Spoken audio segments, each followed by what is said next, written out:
Okay, I'm going live here. Let's see.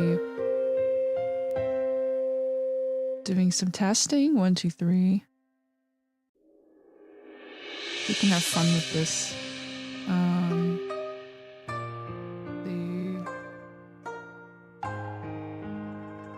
I think it's kind of cool.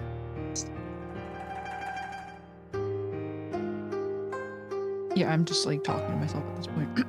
Okay, well.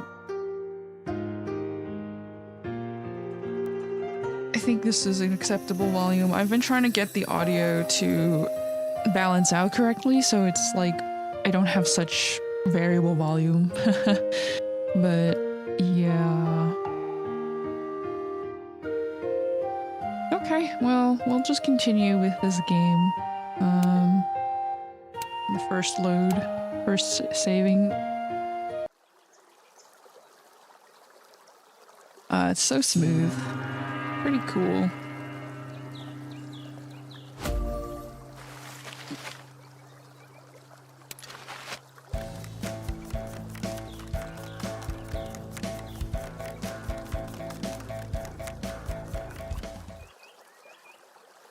Oh, let's see. If we read the quest, I'm supposed to do a favor with my father. I have to announce to everyone that there's a tournament coming up. You know, this is like your typical marketing intern type of thing. Let's see. So first you go to the marketplace. That seems to be the most sensible. 神无法预料到钱币的诞生，但因此产生的争斗却不难想象。 The deities did not foresee the birth of currencies, but anyone can see how much trouble arises from money. Yeah, sure. Totally makes sense. Money is an interesting concept. It reveals a lot about a person, I guess, how they see money. See, sounds of bargaining and occasional quarreling come from the marketplace. Perhaps the place witnesses many commercial conflicts every day. Oh, it definitely does. There's no question about that. A little on the nose, but... Well, the writing is not too bad, but it's a little on the nose. A lot of the merchants here are from other tribes, and you are also not a frequent visitor here. Maybe a great number of foreign merchants do not know your identity. Yes, blend into the crowd. It's definitely... It's best to be a wallflower, right? You don't want to be noticed. With that, though, you decide to find a prosperous stall and ask its keeper to pass on the news. So there's like 3 different people. Oh my god, dude. It's like this guy's social anxiety is rising up. Like, I have to go talk to this person. Well, fish is gross. I'm gonna talk to the peddler of assorted goods. A different peddler appears before your eyes. His stall is set in the center of the marketplace with many treasures on the shelves behind him. His business seems prosperous. Hawk? Greetings, nobleman. You look majestically handsome, and I guess you must be a significant figure. He smiles with quivering mustaches as he sees you. I don't just sell ordinary goods.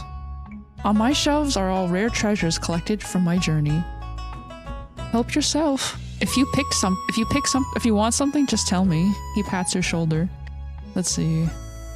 Oh, we can buy stuff. I apparently have 800 bucks. I don't know where that came from, to be honest. I just do I guess you're a player. As a player, you just cheat and take money from the other characters to upgrade this one. It's definitely divine blessings. Okay. Have a look and pick out what you want. He calls out to you smilingly. Everything's good, though they may be a bit expensive. They are well worth the price. Oh, I can buy some cheap items. Heavy shoes. I don't know if it's worth buying anything. Like, level 2? I'm like level 1, so I mean, I don't think I need the items to do anything, but alright, we'll just continue with the quest as advertising this tournament. Let's see. Really? His eyes narrow as he hears your words. Well, it's not difficult to pass on the news. I'll write a notice and paste it on my stall. And the people walking around or staying here will all know of it. Thank you for your help. You nod to him, but he grabs hold of you just as you're about to leave. Oh, when people grab you on your arm, that's like the worst. Well, I agreed to help you, so perhaps you can, patronize my stall in turn? He gestures to you with a hand. We traders all believe in mutual benefits, so, what about you? Let's see, you can try to persuade him that you don't have to pay things. You can haggle or you can pay money. Well, let's see, if you have this socially awkward introvert who is not used to coming to the marketplace, what is he gonna do? I mean, we can try the medium difficulty dice roll or the easy. I guess this is easy. Or just pay him straight up to leave me alone. Well, I mean,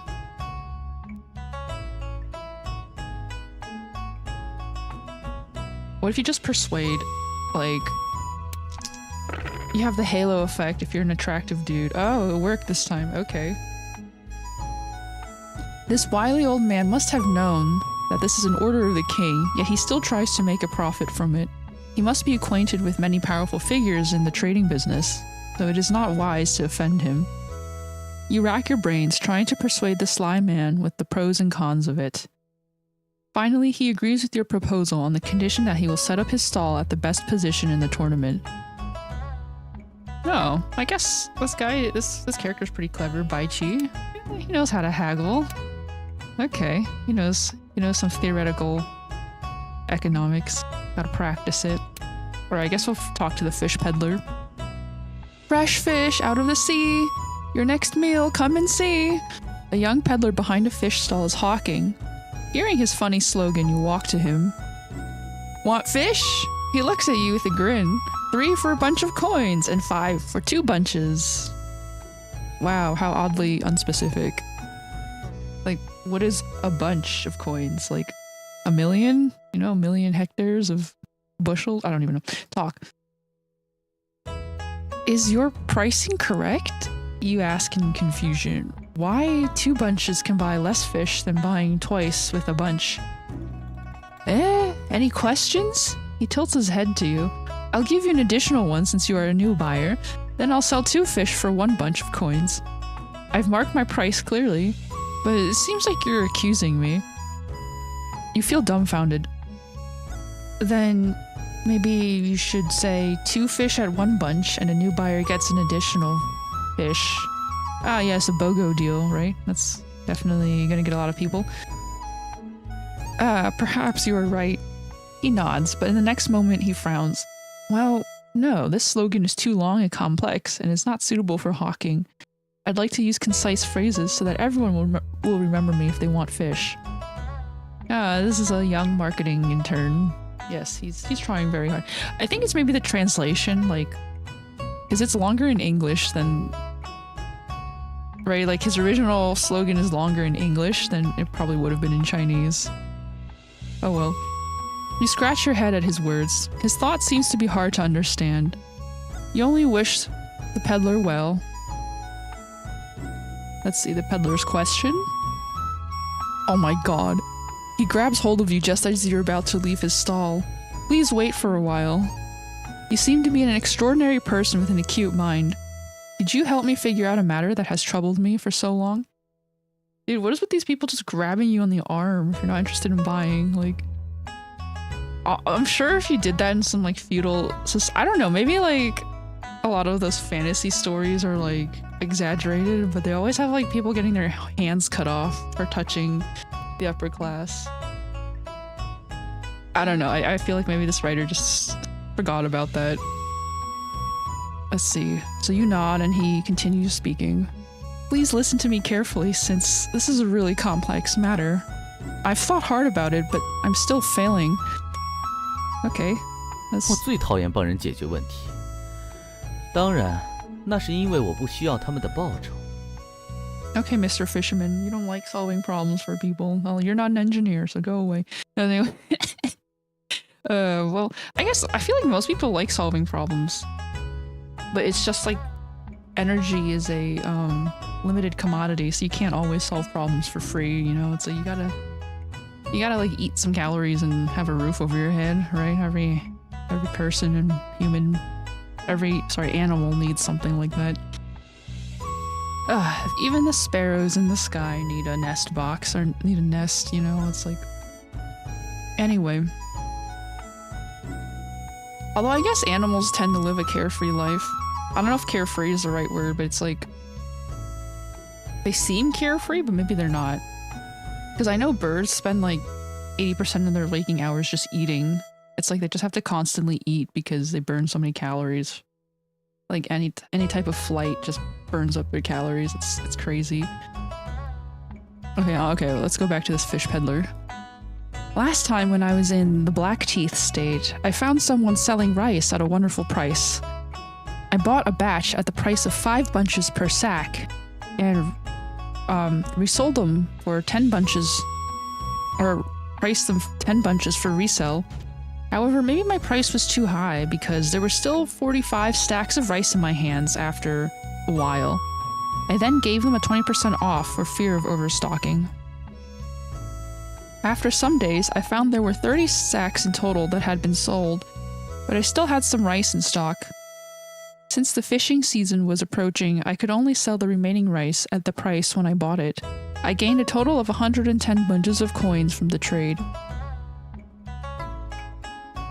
But during our fishing, my father asked me how many sacks of rice I bought from the Blackteeths in the beginning, and I was baffled. I did not figure it out after much calculation. He looks at you pitifully with a desperate face. So, could you please tell me how many sacks of rice I bought? What? Wait, this guy remembers everything? Okay, I need him to tell me again because I was not paying attention. A young man with such a poor memory. He curls his lips, but just ask me for more times if you don't remember. Please do not miscalculate. 我最讨厌帮人解决问题。当然，那是因为我不需要他们的报酬。 batch at the price of 5 per sack.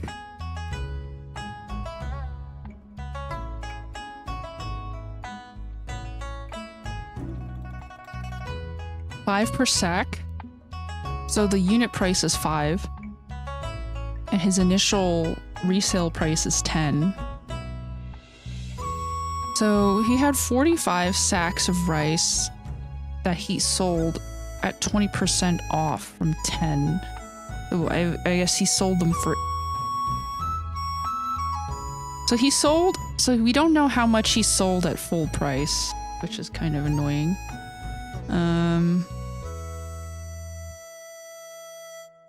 Okay, so 20% off is 8. So he had 45 sacks of rice, and that's the time when he lowered the price to 8 bunches.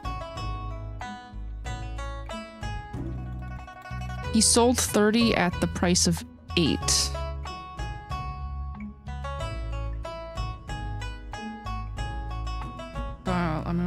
Maybe I should just write this on my hand. 30 at the price of 8. He still had some rice in stock, and he sold the remaining rice at the price at the price that he bought it for, which is 5. Right, so 45 minus 30 is 15. So he sold 15 at the original price. So 15 times 5. And then we have the total, which is 110. Okay, well, 15 times 5 is 75. 15 times 5 is 75.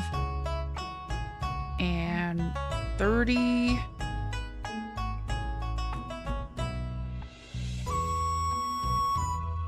Okay, and then 30 times 8 is 240?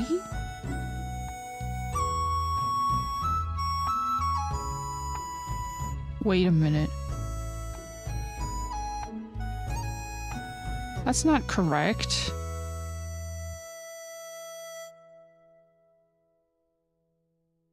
How many sacks of rice did he buy? Wait, what? Do I actually have to write this down? Maybe I can't remember. can't memorize the details. But I'm out of school. I'm not as quick as I used to be. Okay. Just find a piece of paper somewhere. Okay, this is not good. Okay, I found something there. Yeah, please tell it to me again, because I'm a dumbass. Alrighty. 我最讨厌帮人解决问题。当然，那是因为我不需要他们的抱怨。 Per sack. What is this called? Like stoichiometry? Is that what you learn in chemistry? 5 bunches per sack. 45 sacks of rice at 20% off.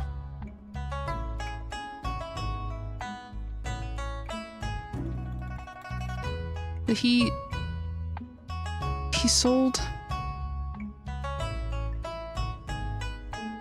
Oh, wait. It's 30 sacks in total from the beginning. Okay, I see. The time went right.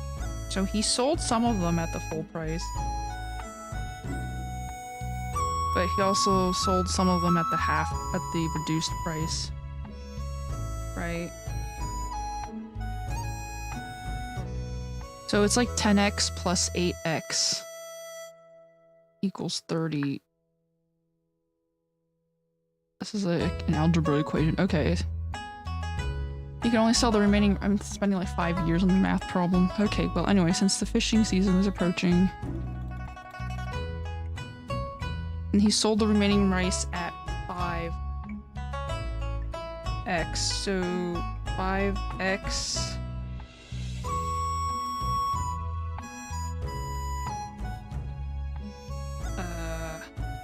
Let me.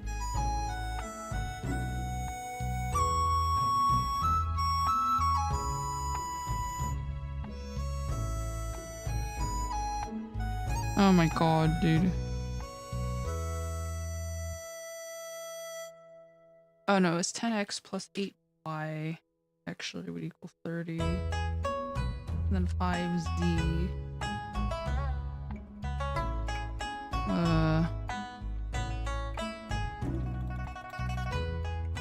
Okay, well.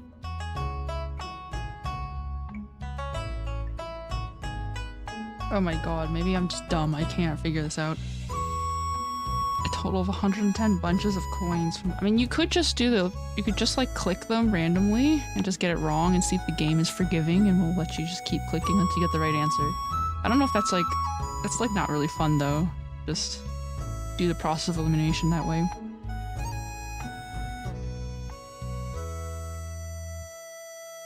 Let's see, so 10x plus 8y has to equal 30. Then... Oh, you know the remaining amount is 15, so z is actually 15, not an unknown factor.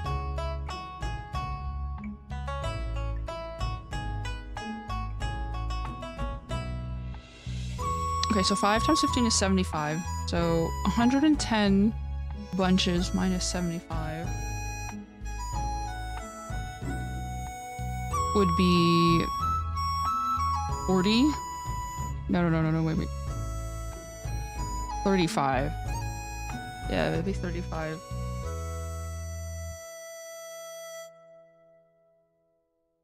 Wait a minute.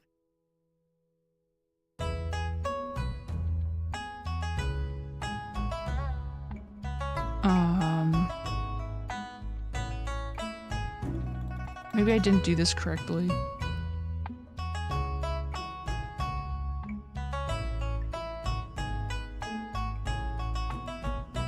$35. Wait. 10x plus 8y equals 30.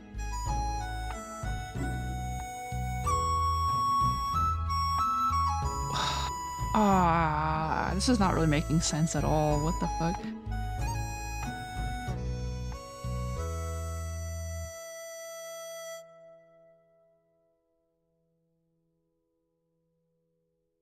Right, so he had 45 sacks. Maybe I didn't do this right.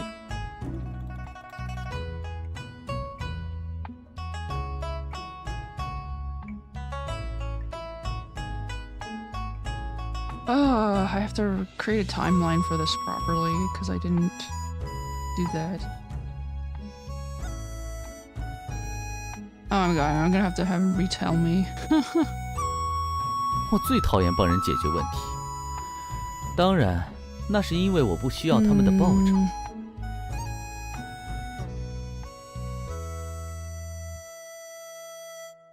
Okay, so we'll have 5 T total.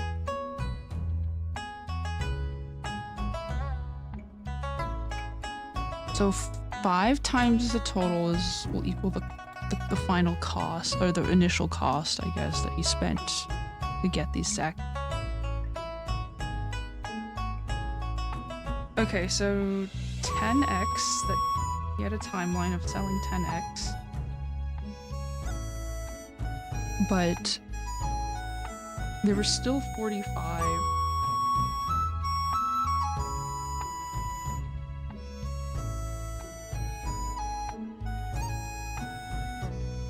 They started with T. I started with T. Sacks. But he ended up with 45. That's when the price changes to 8.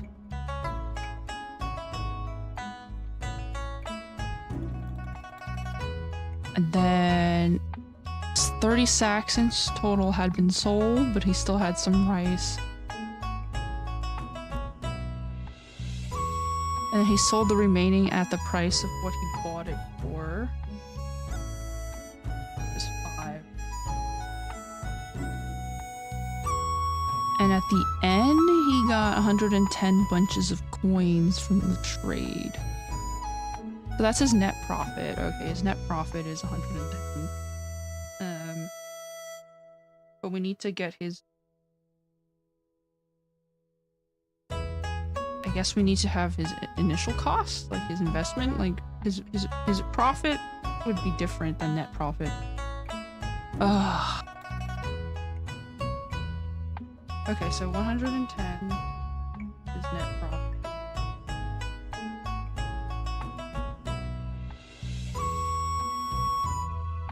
So the remaining rice he sold at 5Z, his net profit is 110. His total cost is 5T.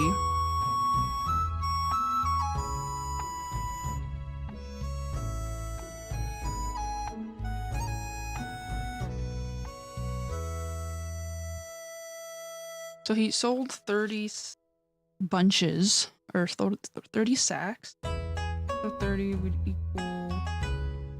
Oh, I see. So 30 is going to be x plus y, because 10x and 8y. I mean, I guess I should probably show this on, like, paint. I don't have paint right now.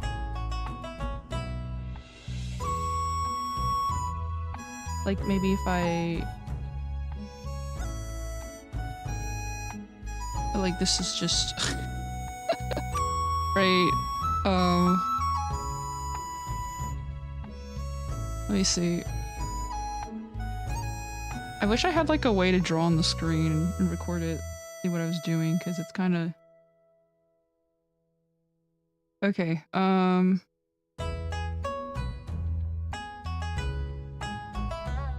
right, okay, let's see.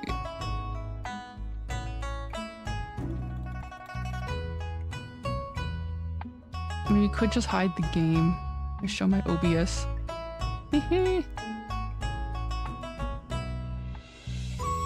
Okay, whatever.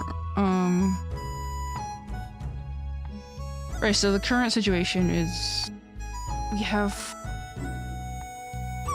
5T would be the initial startup cost, right? So startup cost would be like cost initial, I guess.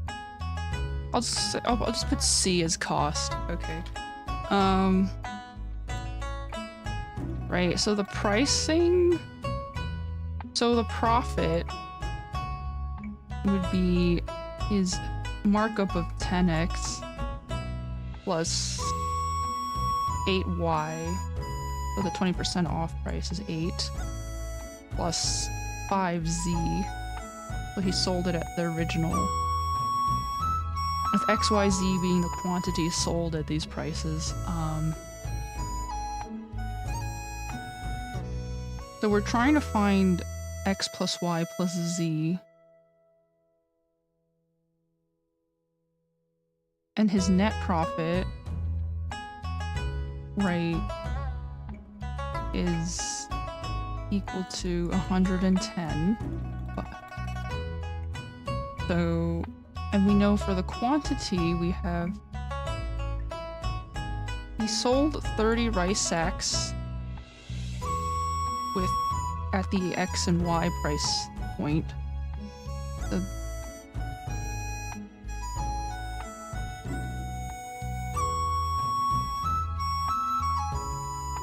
We also know that the net profit is gonna have to equal the startup cost of 5t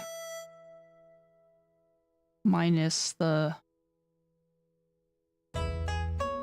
profit, I guess, that he gained from all the sales.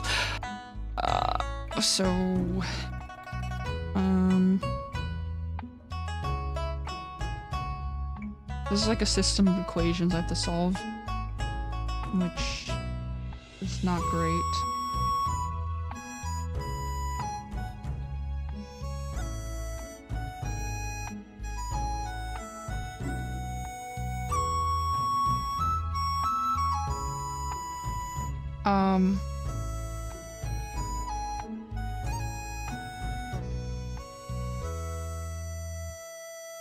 I think, well, we know we had 45 that weren't selling. Or if we ask him, 我最讨厌帮人解决问题。当然，那是因为我不需要他们的报酬。45 sacks of rice. Okay, so we do know that he sold 45 at the sale and original cost. So we also have 45 is equal to y plus z. So this should help us find y. I think,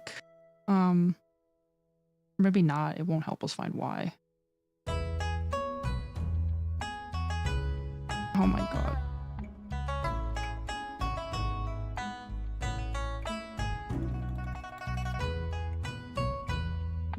Right, we know the total is going to equal x plus y plus z. We're trying to find the total here, the total quantity.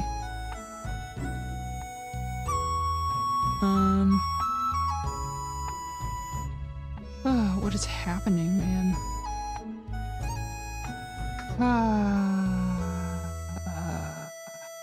I am so rusty at algebra. This is so bad. X plus y.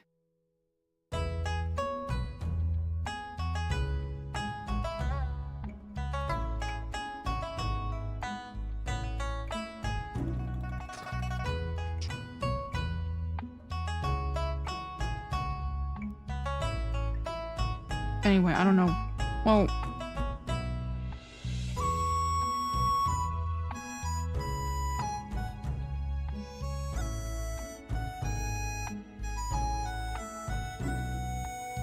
right, I think 45 is the correct number, right? 我最讨厌帮人解决问 Oh 题。 shoot. 当然，那是我最讨厌帮人解决问题。当然， Yeah, 那 so 是因为我不 45需要 is 他们的 gonna 报酬。 be... Okay, so we will figure this out eventually. Like, I mean... So anyway... we can solve for x plus z, I guess. Which would mean that 30 is equal to x.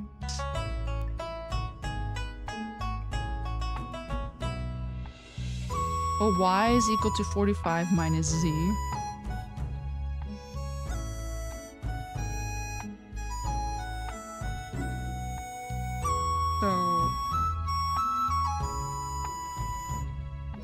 negative 15 is equal to x minus z. Is that even correct?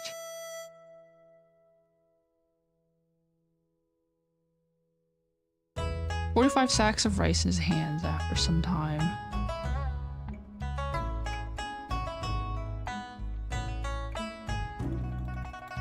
30 sacks in total that had been sold." Maybe I'm not doing this correctly.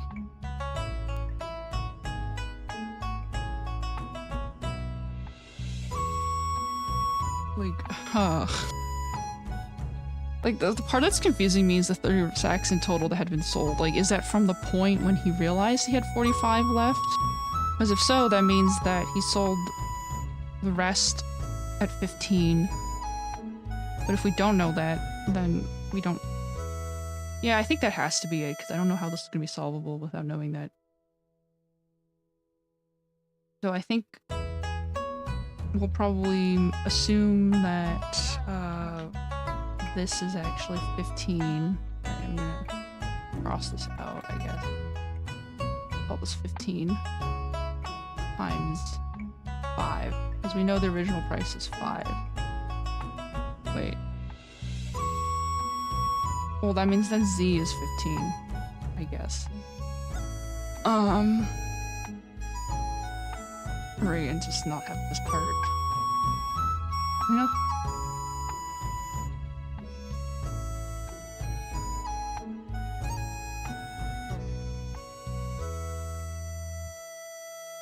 But then that means that he sold 30... Does that mean he sold this at... Sold 30 of this? I don't know if that was correct, because I think I tried that last time and it didn't work out. Whatever. I don't care. It's just a game. I don't have to take it too seriously. Anyway, okay, so 8 times 30 is, again, 240. And then 5 plus times 15 is 75. The 10x, we still have to find out what 10x is total profit. We have the net profit, which is 110. So this would be 110, right? 110 is equal to 5p minus okay, well, 240 plus 75 is 315?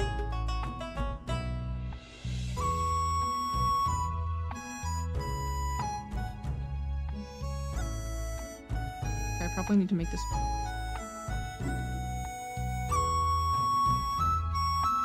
Okay, I probably need to erase this. Let's see,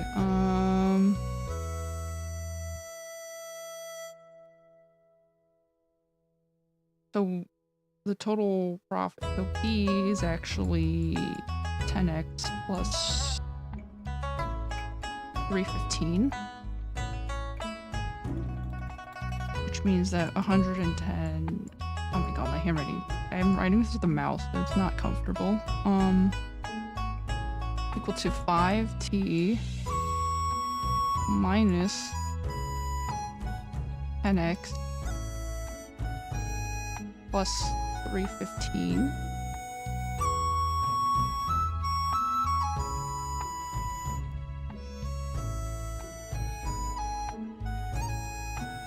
Okay. Oh no, it's minus p. So the negative has to be minus 315 plus. Oh, where's my cursor? Okay, so this is actually negative. I did this wrong. All right, whatever.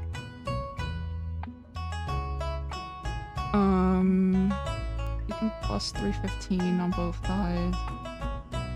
This is actually 425 equal to 5p minus 10x. I think we know what t is. No, we don't know what t is. We're trying to figure out t, but how do we find x? That's kind of like... the issue.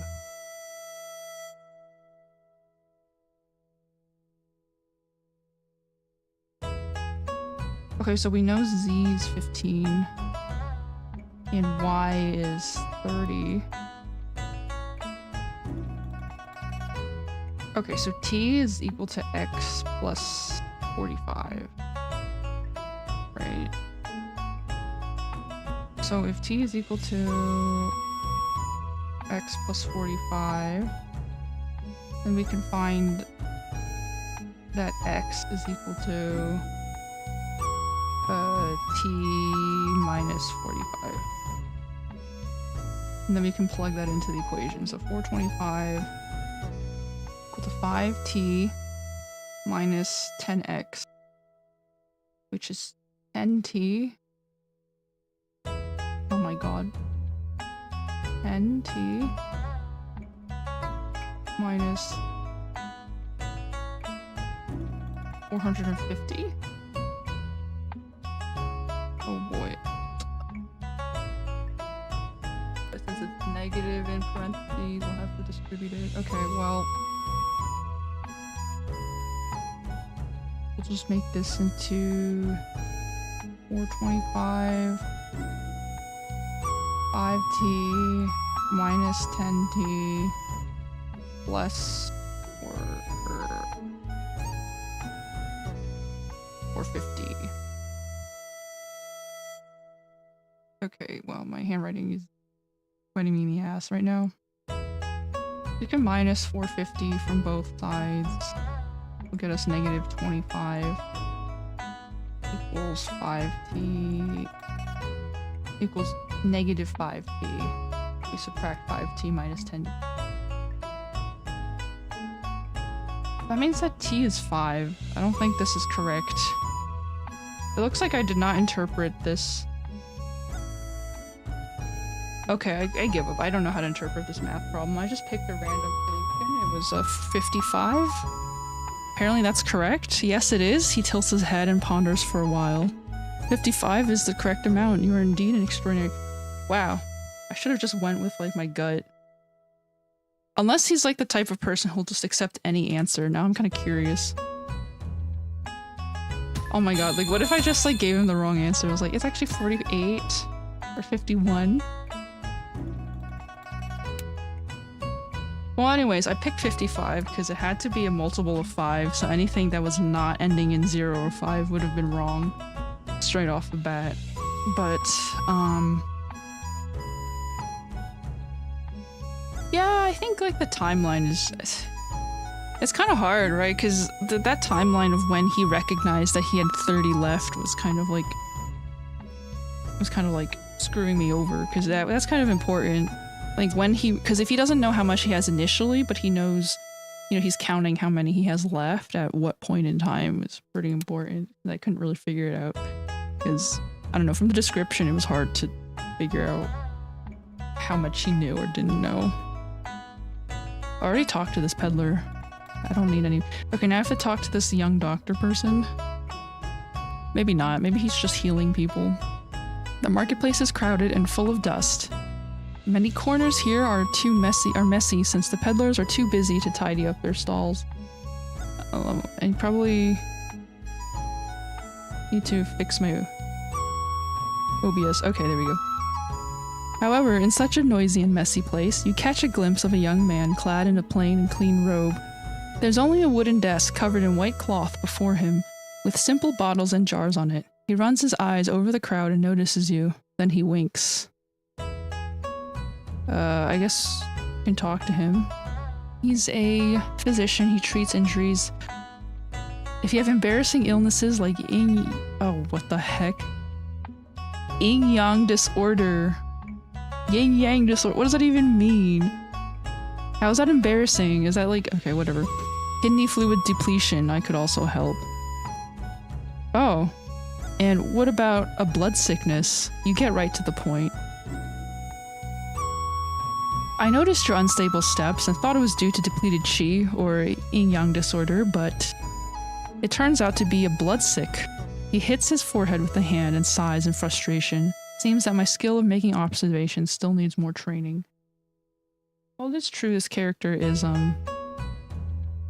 character has an issue where he faints when he sees blood, his own blood, so like... Anyway, so this doctor is saying, bloodsick is not a physical illness, rather it comes from your mind and cannot be cured by a physician.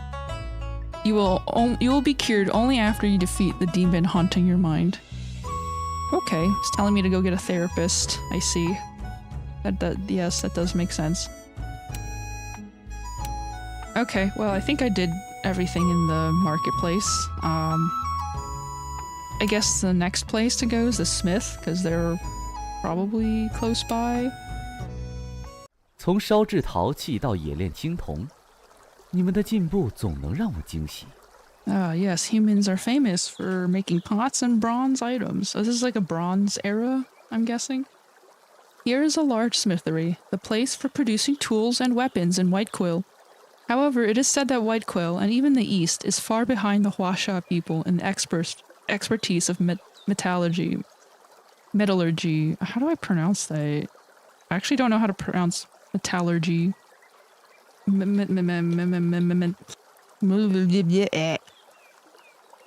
Yeah, this is like my lack of exposure to the outside world. Metallurgy. Metallurgy, okay.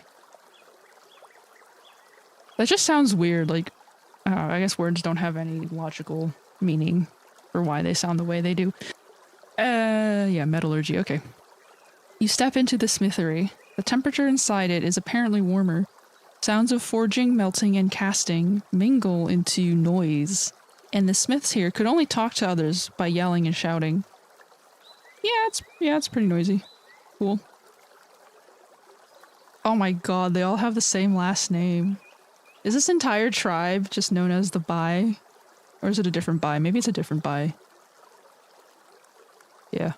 Okay, Bai the Third. Let's take a look at this guy. Stupid boy, look at your wretched works. I trained more than 50 smiths here, and you turn out to be the most slow-witted. The smith master is scolding a young apprentice beside him, while hammering pieces of misshaped bronzeware in front. His voice is slightly coarse, but his swearing rings out clearly in such a noisy room. Oh, poor young man. Oh, greetings, Prince Chi. Why do you come here? He puts his hammer aside and smiles. I'm the manager of the smithy. I rank third among my siblings, so they call me Bai Third. Oh my god. Now he's like trauma dumping his background. I lost 2 older sisters when I was very young because they were born with serious illnesses. Yeah, okay. Who is this man? You ask him about the crestfallen young apprentice beside him. I don't want to talk about him. Bai Third looks frustrated. He is my slow son, Bai Xiaotie. You may call him Xiaotie. I won't whine on that bloody matter if the boy learned at least a third of my skills. He didn't master the first 3 steps of ceramic mold casting until now.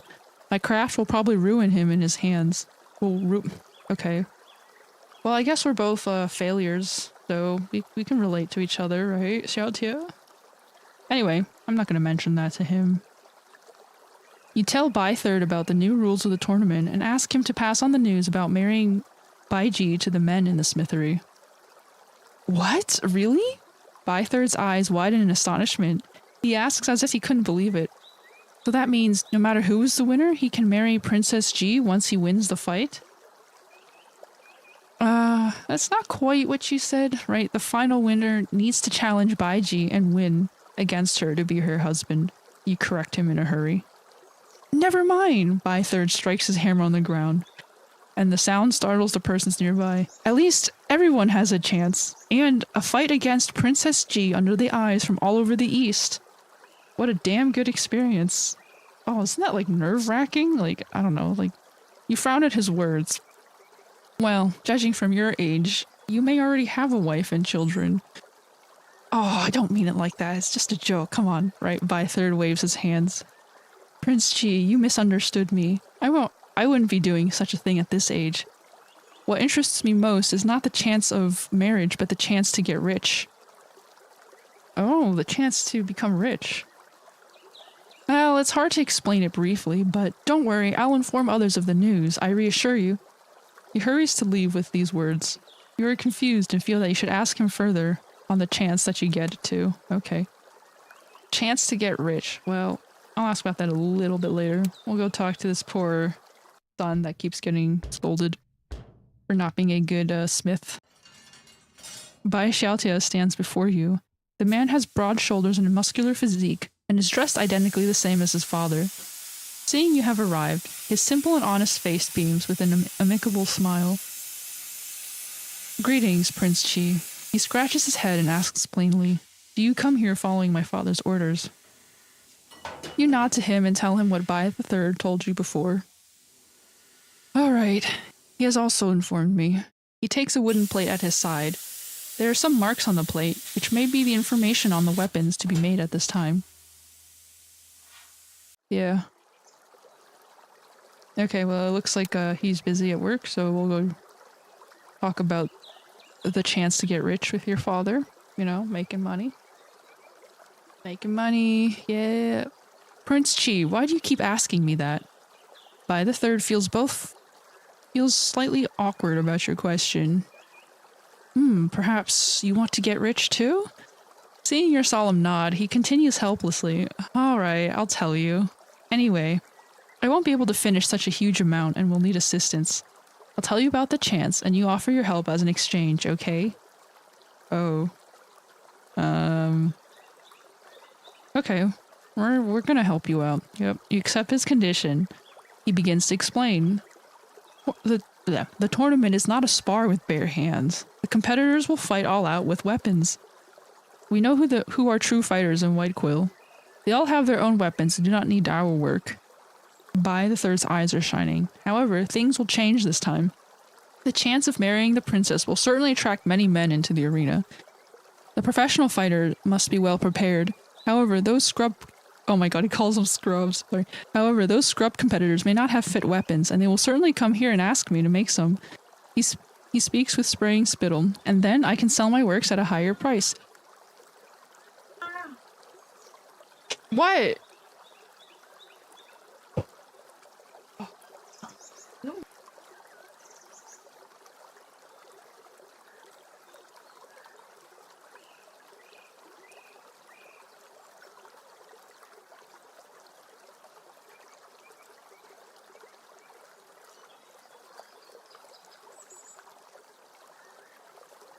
That is so awkward. Someone just like opened. I have a mute button. I should learn to use my mute button. I have one that I can act. Sorry. Anyway. Yeah, whatever. Oh. You suddenly realize what Bai the Third means. How come such a simple idea has never come to your mind? Well, maybe it's because you never thought of how to make money. Oh, so this character has no business sense. Nice. This will be a big business, and I don't want others to have a slice of the pie. However, Xiaotia can't help much with his meager skill. Bai Third smiles in embarrassment. So, I do need a temporary assistant to help me after a brief training. Are you interested in it? I'll pay you accordingly. Oh my god, like... Okay, so this man looks at this like skinny, pale ass noble person who's probably never lifted a hammer in his life and is like, yeah, I'm gonna hire you instead of my failed son. Oh, okay, whatever.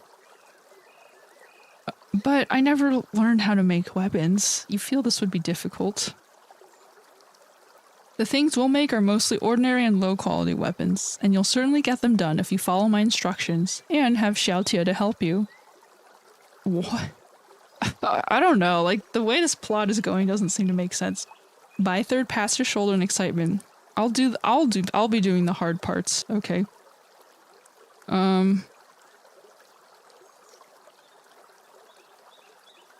Metalwork techniques. Oh dear, we have to do some studying before we can get started. I don't know if this is like for lore purposes. Shaping a model is like making ceramic vessels. You shape what you make with clay. You make a model out of clay. You fire the clay model. Then you have to create a mold from the model. Okay, that makes sense. Pasting clay is not difficult, but you must be very careful with the clay itself. If there are bubbles, you will only get unstable works, and your previous efforts will be in vain.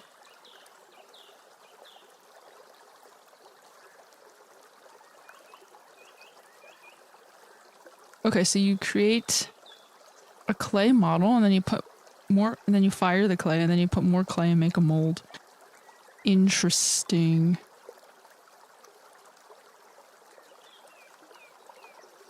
I have a knack for preparing the clay. For long weapons, 3 in obverse and 3 in reverse. For short weapons, 7 in obverse and 6 in reverse. What the heck is obverse? I've like never heard of this word before, dude. Obverse is the side of a coin or metal bearing. Oh, the side of a coin or metal bearing the head or principal design.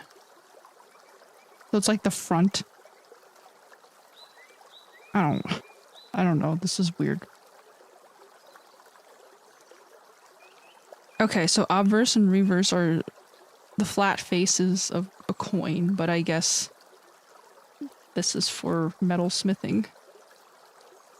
Interesting. So there's like a front face and a back face for blades. Like I don't know. Like, do they mean like the cutting edge and the non-cutting edge? How should I know a weapon is long or short? That's easy. A long weapon is measured equal to or above 6 feet, and a short weapon is below 6 feet. Oh my god. So we're making like two-handed swords, right? They're like as tall as you or something?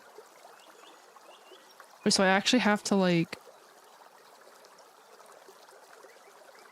creating molds. So we have to know how to create a mold.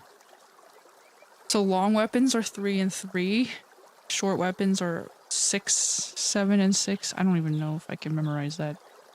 Assembling molds. Molten bronze. I don't even know.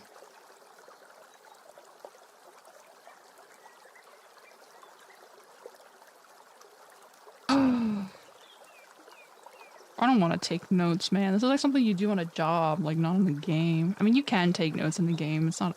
There's like journals, I guess, if you do RPGs. Casting.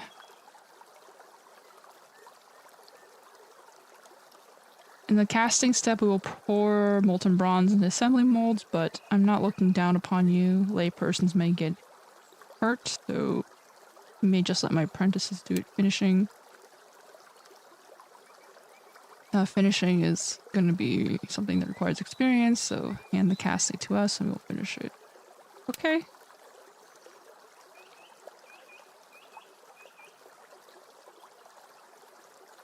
So now I have to go make some swords, I guess.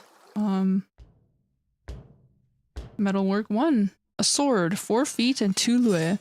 He speaks out the requirement loudly and points to the material prepared for it. My master said that you can make it. Oh my god. You wipe away the sweat from your hands and step into the forge nervously. Then you begin to recite the knacks of ceramic mold casting taught by Bai III.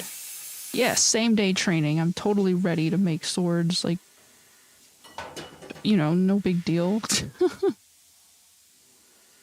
Let's see, the first step is shaping a model.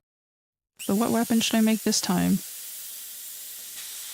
What? A sword?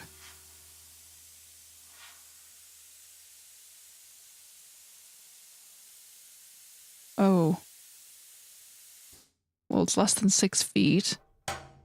I'm pretty sure it's a light weapon. Ouch! All ruined! Oh, I guess I didn't do this correctly. Oh, it costs money? What? Oh my god, I'm gonna lose money if I just do...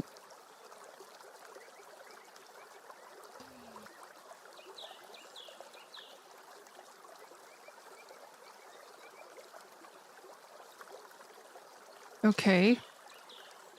So, oh my god, dude. Alright, whatever. The long weapons are 3 and 3. Short weapons are 7 and 6. Long weapon is above 6 feet, greater than or equal to, and a short weapon is below 6 feet. Okay. Assembling molds. Heavy weapons molds need to be lightly joined. Heavy. So 5. So greater than or equal to 5 lue, or whatever that unit is. Lue is going to be heavy. While less than 5 is light. Which heavy needs to be lightly joined.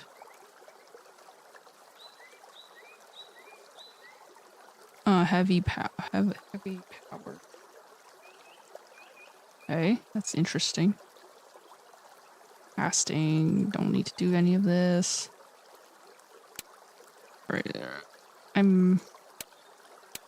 We'll go talk to Xiaotie and do the first thing.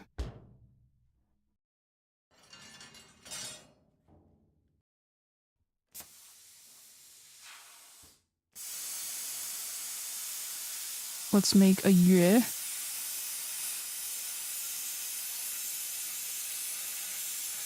I don't remember what I was supposed to do. Like, did he want a sword or like a yue? I don't even know. I just wasted another 20 coins because I didn't read properly. A sword, 2 feet and 2 yue. Okay, he needs a sword. He needs a sword. And then you need heavy power. Okay, it looks like we made it.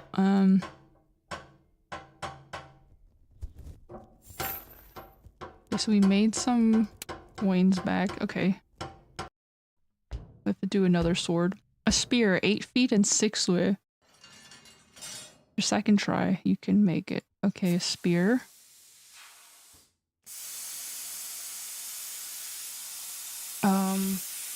We do the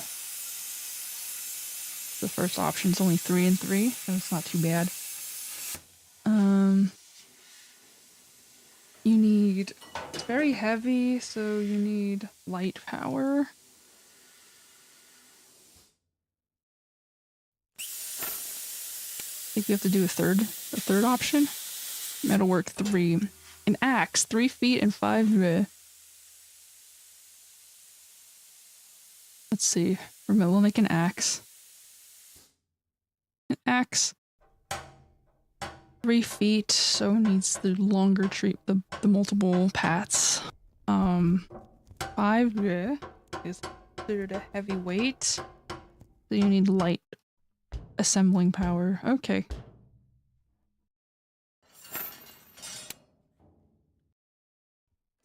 Metalwork 4.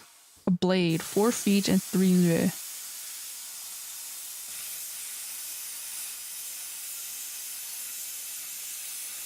Blade, 4 feet, blade. Well, since it's short, you need the more pats, and then since it's considered light, you need heavy assembling power.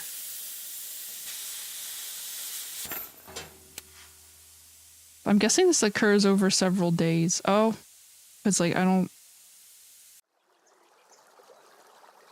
Yeah, this is all occurring on the same day. I'm just making several swords on the same day. That's totally... Okay, so 7 feet. A yue, that's 7 feet and 7 lue. Okay, make a yue. 7 feet. It needs less pats. Also very heavy, so it needs light power.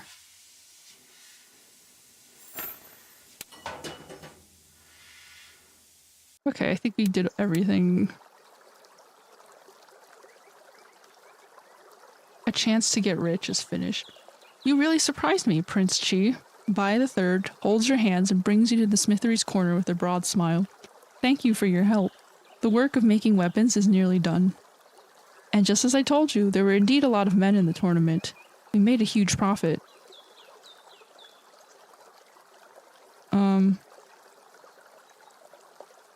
Interesting.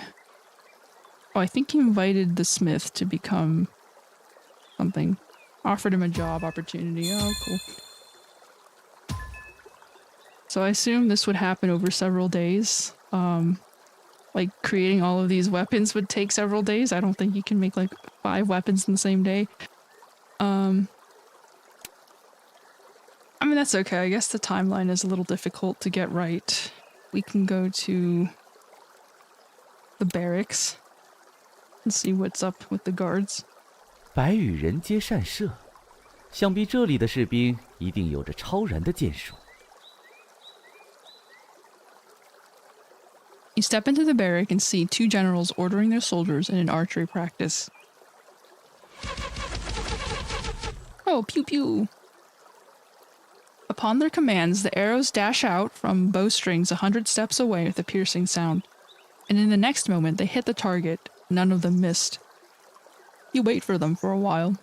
After their drill ends, you approach the 2 generals.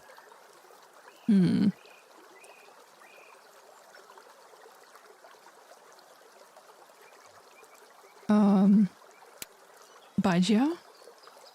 The general before you has a strong physique with broad shoulders and a slender waist. Seeing you walk to him, he salutes you respectfully. Greetings, Prince Chi. I am Bai Chi. Tell me if you have any needs. You can chat, I guess. The soldiers we are drilling are the elites of our army, and they will never falter on the battlefield, Bai Chi announces proudly. You also heard your father saying that Bai Chi and Bai Yi are 2 young generals with both martial skills and acute minds, which is rarely seen among people. Besides, Bai Chi also befriends them on ordinary days. They will spar or have a hunt together. Okay, so these are my sister's friends, apparently. Gotta be nice to them. You tell Bai Chi about the new rules of the tournament and ask him to pass on the news about marrying Bai Chi to his soldiers. Really? Bai Chi asks with respect after a brief thought. Please pardon my curiosity, but maybe Princess Ji should marry you, right? Then why should we fight her to be her husband?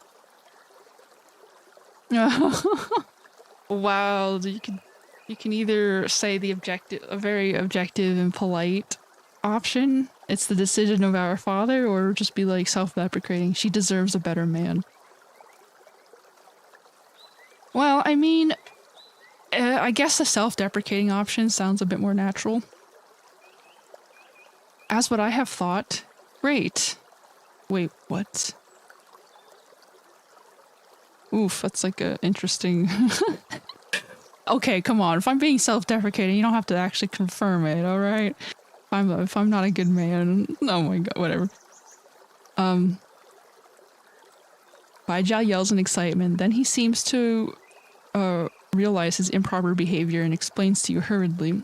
Well, you seldom come here, but we are all familiar with Princess Ji, and we regard her as our best friend. So if one of us could be the winner in the tournament, he will be her husband. What a great chance. Oh my god, I don't... I feel like there's like a better way to say this. You know, it's like... Anyway. He will announce the news about the tournament because it's very exciting. He will talk to the other general, Bai Yi. You look at the soldier before your eyes and then look at Bai Chi, and you find their appearances are similar. Well, they are identically the same, if you say so precisely. Oh, they're twins. Okay. He notices you and hurries to your front for a salute. Let's talk. Greetings, Prince Chi. He salutes to you as he notices you, but his greeting sounds inarticulate due to a stutter. Oof. Seeing your brows knitted, he continues hurriedly. Maybe you can ask my brother, Bai Chi, for your matters. He speaks clearer than me. Oh. Well, what's up with the stuttering? How long does your stuttering last? You express your concern about Bai Yi's stutter, since this condition may make him a funny general and even bring him mocking from the soldiers. I don't remember.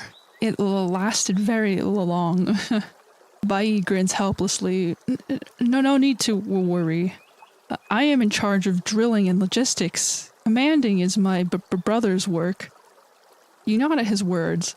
Maybe his illness is not a severe problem since the twins have clear duties and fulfill them smoothly. However, you wonder if there's a remedy for his stutter. You think about it for a while. You can ask Bai Chi and see if his brother knows more. I mean, you want to fix a stutter, it's a lot of speech therapy. Yes, we are twins, Bai Chi nods. I am older and he is younger. Oh yeah, he's older by 1 second. Okay, I totally get that. Though he stutters in speaking, his mind is sober, and his drilling for soldiers is also very strict. You recall the illnesses from a marriage of blood relatives your father had mentioned. Is General Bai a stutterer from birth? No. Bai just shakes his head as if it is an embarrassing question. We were healthy when we were born, but an odd thing happened to him when he was 8. Oh, an odd thing. An odd event. Our father was a general at that time, and in that year, we too went with him for a garrison in the western frontier. Bai Chi begins to recall the past. So my brother got lost in a hilly area during a march, and was found only after a whole day of searching. A hilly area, okay. Okay, this random, memory is kind of not welcome. I don't know. Yes, the forbidden place that is called the Rubble Hills today. Bai Chi nods. We searched for our brother for a long time and found him in the surrounding area of the hills. His face was extremely pale, as if he saw something that shouldn't have been seen. He seems to have been scared or traumatized, right? Because no matter how we inquired him, he could only stutter with few words after a long while. We haven't figured out what happened at that time, and Bai also began to stutter from then on. Aw. We asked some elderly persons in our clan for a diagnosis, but they didn't know it any better than us. They only told us not to mention the place to his face.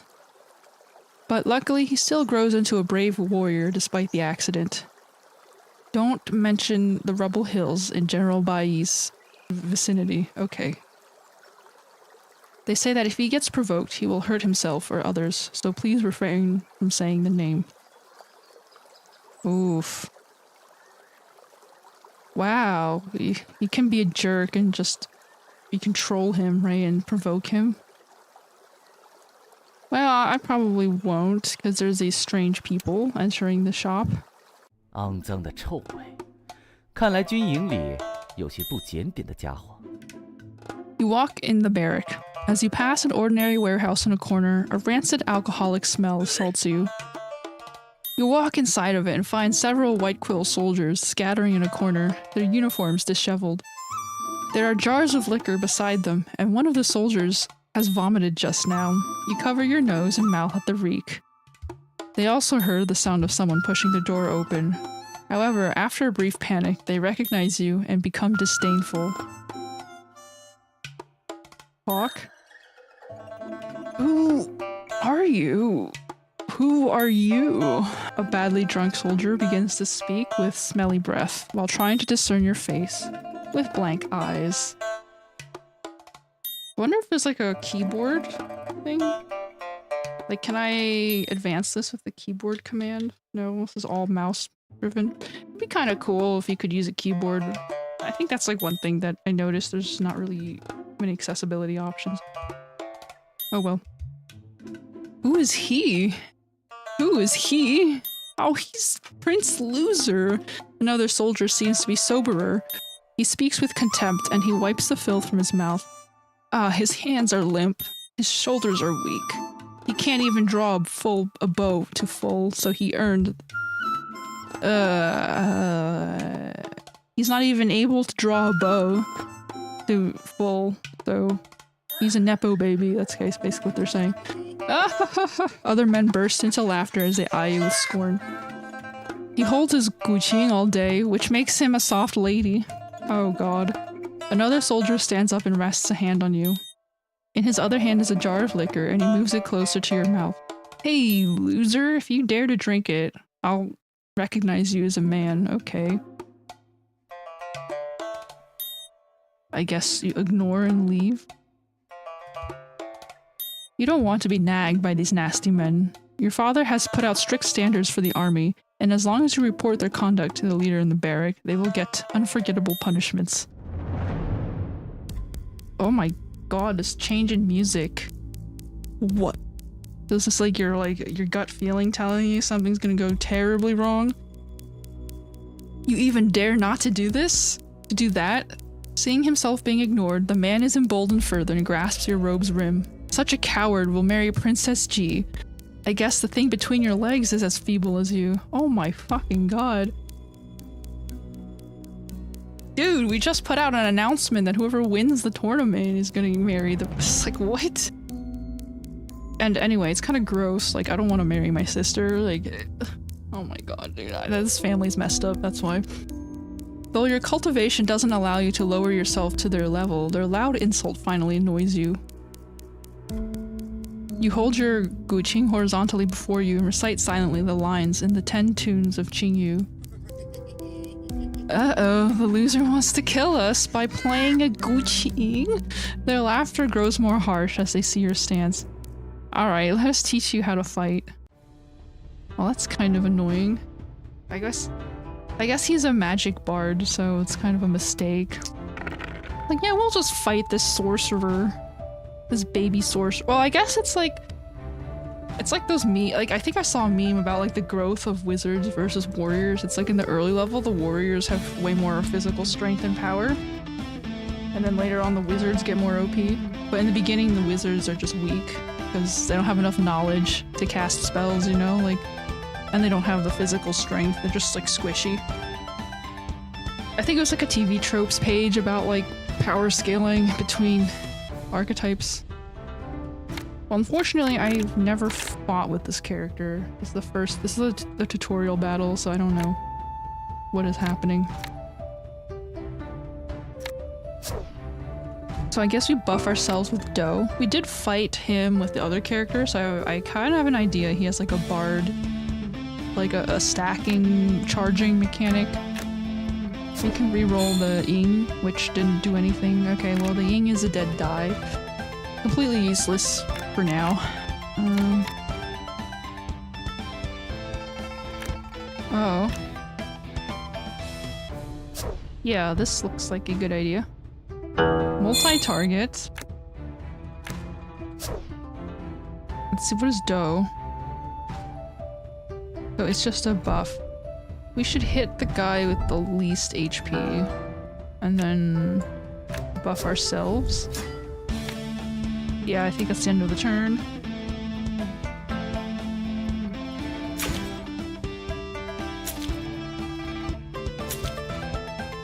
Luckily these guys just do 4 damage. You know, they don't do too much. I don't know if I can self-heal. Like, definitely gonna hit them with the vulnerable. And then smack give myself some buffs. And myself more buffs. Dora. Oh. Well, the R is not gonna do anything. Oh, when the round ends. Okay, that actually does a lot. Gain shield when the round ends. Oh, we just one-shot that guy. Okay.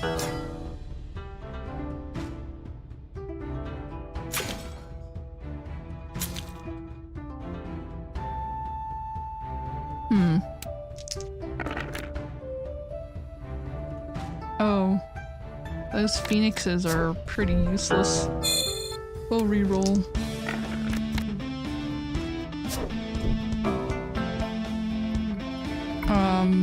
Reroll once more, see if we get anything.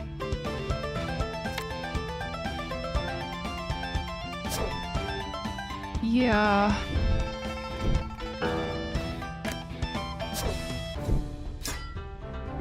I don't think we can do anything else.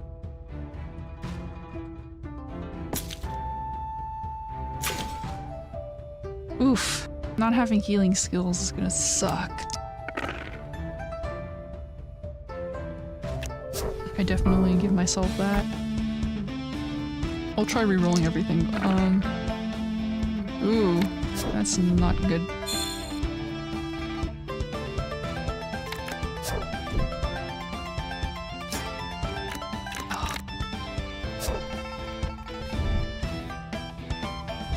I think we'll just kill this guy. Oh, we didn't. That's disappointing. He got left with 1 HP. Oh. Okay, well. Because I took a gamble on a roll. Right, buff ourselves.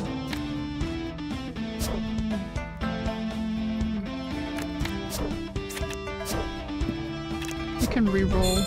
Okay, that's a good re-roll.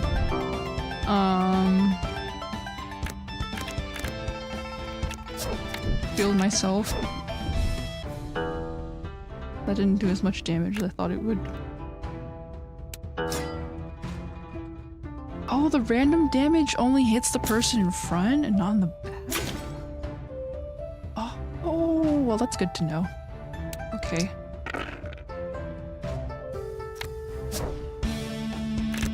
Okay, we'll just do this. That finally finishes him off. Okay, cool.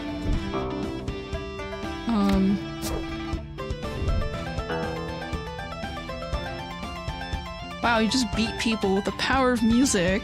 Oh, it's like, take that. Oh, I'm level 4? Wait, I didn't even notice that.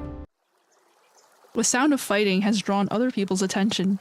After you defeat these men, Bai Chi and Bai Yi rush into the door with other soldiers. They've defiled our image by getting drunk in the barrack, and their assault against me is a disrespect to their superior.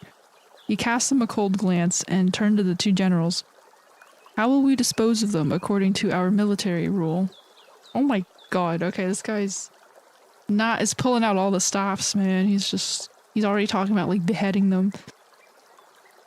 Cut 1 ear and the nose, then whip 100 lashes. Feed their bodies to dogs if they die. Make them slaves if they survive. Bai Chi recites the cruel rule with a cold face. Oh, wow. They have that memorized. That's kind of sad. You look at the men unconscious from your attacks. They will probably die from the punishment if the generals really fulfill it. I mean, I'm just gonna avoid this place. I'm just gonna leave. I have taught them a lesson and additional punishments are unnecessary. You sigh deeply and look at Bai Chi calmly. Just depose them into slaves and send them to build fortifications. Wow. Bai Chi looks at those badly wounded men on the ground before turning to you, his expression slightly confused.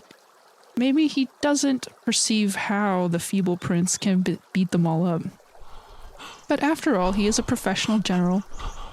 He accepts your request without any hesitation and orders his men to drag the unconscious soldiers away.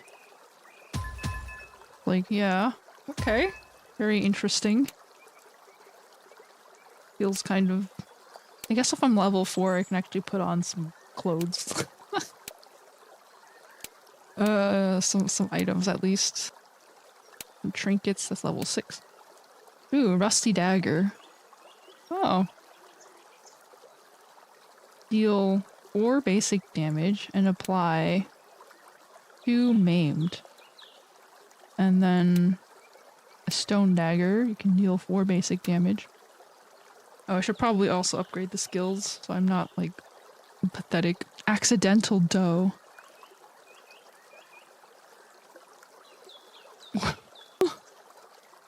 That's actually really funny. Ornamental dough. For every 1 attacking with active skills, gain 2 dough. Probably look at the other skills. So, gain 2 resolute when the round ends.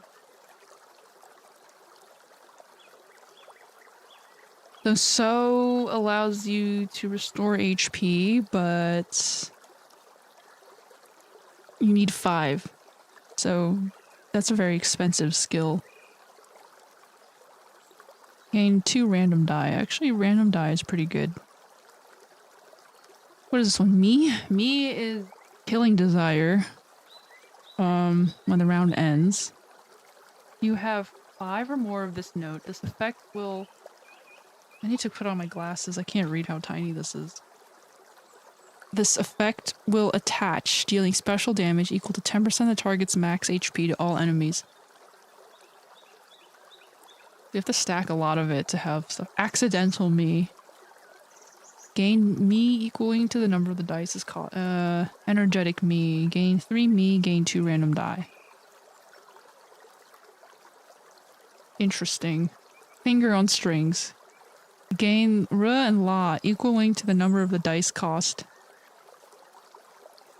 Re deals X basic damage to a random target, and Le gains... This one seems like the best skill to have, because it's... you can stack it.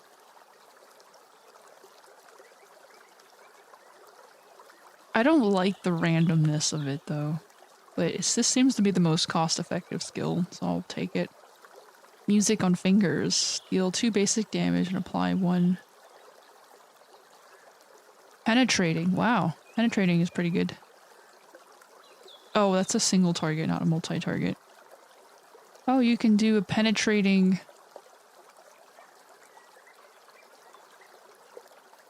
This seems like a very good skill. You get a penetrating multi-target.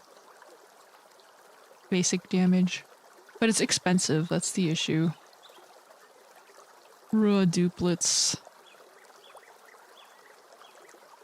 Why would you... Okay, let me...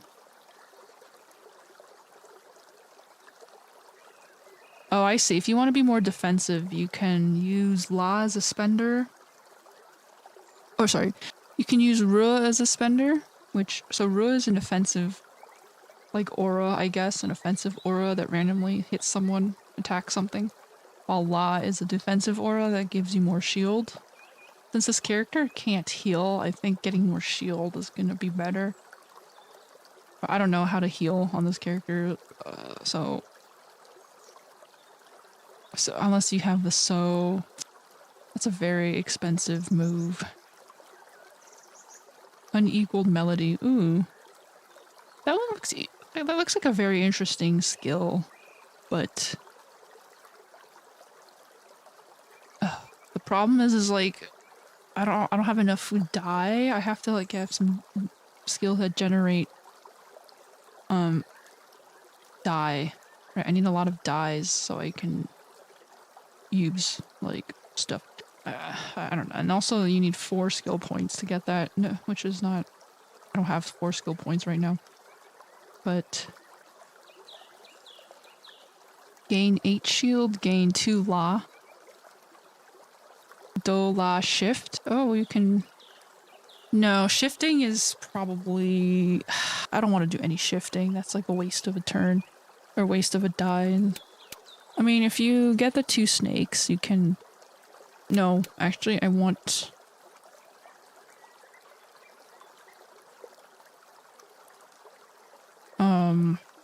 What do I want? Me... Accidental me. Accidental so.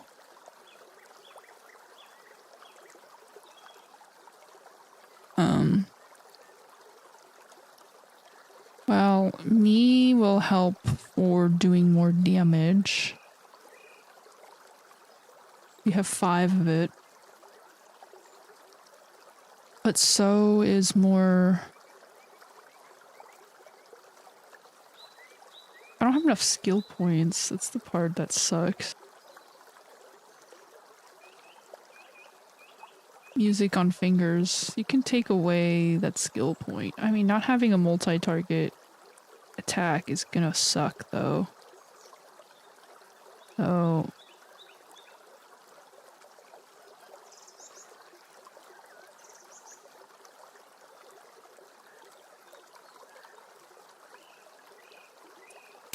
Well... I have a phoenix. Basic damage taken. 2 killing desire. Probably this would be better in the early levels because I don't have any phoenix skills. Right, and I need my blue dragon skills to do damage.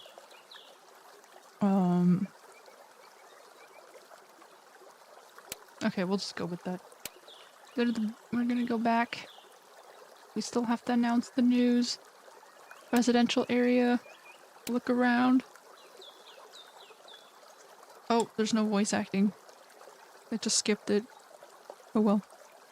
Here is a residential area for common white quills, with numerous houses standing alongside the road.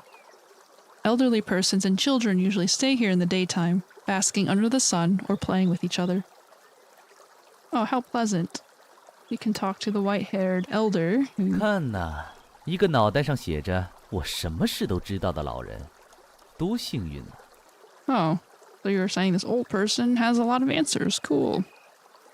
An elderly white quill is strolling leisurely. He has a broad build, and though his back is slightly crooked due to old age, he still tries to stand straight up. He pounds his stiff waist with occasional coughs. Hello, Mr. Elder. Our revered ancestor Yi, our great father and our dear mother, please bless and protect your children in the east. He is murmuring. As he sees your approach, he stops and asks you, Greetings, young girl. What's up? Oh, God.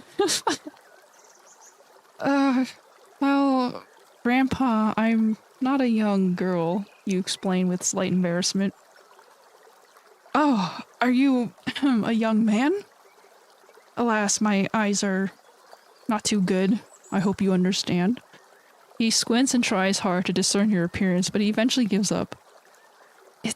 You really do look like a cute young girl. Oof, that's a bit embarrassing. Do I want to talk to this guy? Am I like morally obligated to talk to people I don't want to talk to? I guess so. That's an unfortunate consequence of your socialization. I am the white-haired elder. Oh, so you don't have a name? You're just white-haired elder? Okay. I fought in the army of our ancestors and been to distant places when I was young. But now I took an arrow to the knee. Sorry. Now I got my body full of wounds. He shakes his head while trying hard to straighten up his back. But I know everything in the East. Ask me what you want to know. I don't want to know about any of these places. The White Quill. Let's ask us about ourselves. We are the true descendants of Yi the Great, and as part of the young generation, you should also remember our ancestors' deeds and promote our lineage. The ancestor, Yi the Great, was originally not a good archer. He was an expert in playing Bai Chi. What? That's new. Playing Bai Chi. It's indeed a novel legend to you. Yes, and his original name was Chi. What is a Bai Chi? It looks like an instrument. Oh, it's a board game, I see. Bai Chi is Go. Or it's known as Go in Japanese.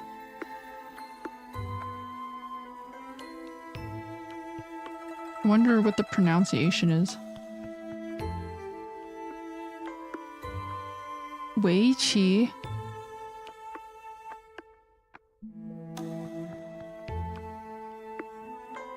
Bai Chi. Okay.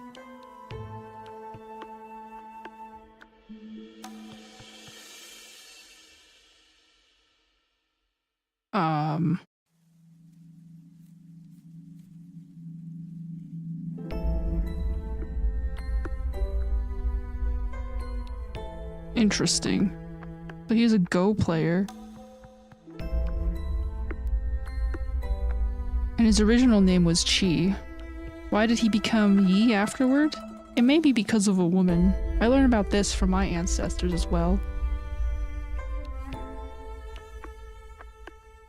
We can ask about Huaxia. People fear and envy the tribe's power at the same time. The Huaxia tribe. Under the leading of the King of Sui, they commanded thousands of slaves and built towering cities and walls with huge earthen blocks. It is said that the King of Sui is a chosen one sent by the father and mother to rule humankind. Centuries have passed since his birth, but everyone who has seen the king claims that time has never left any trace on him. He is really a forever young deity.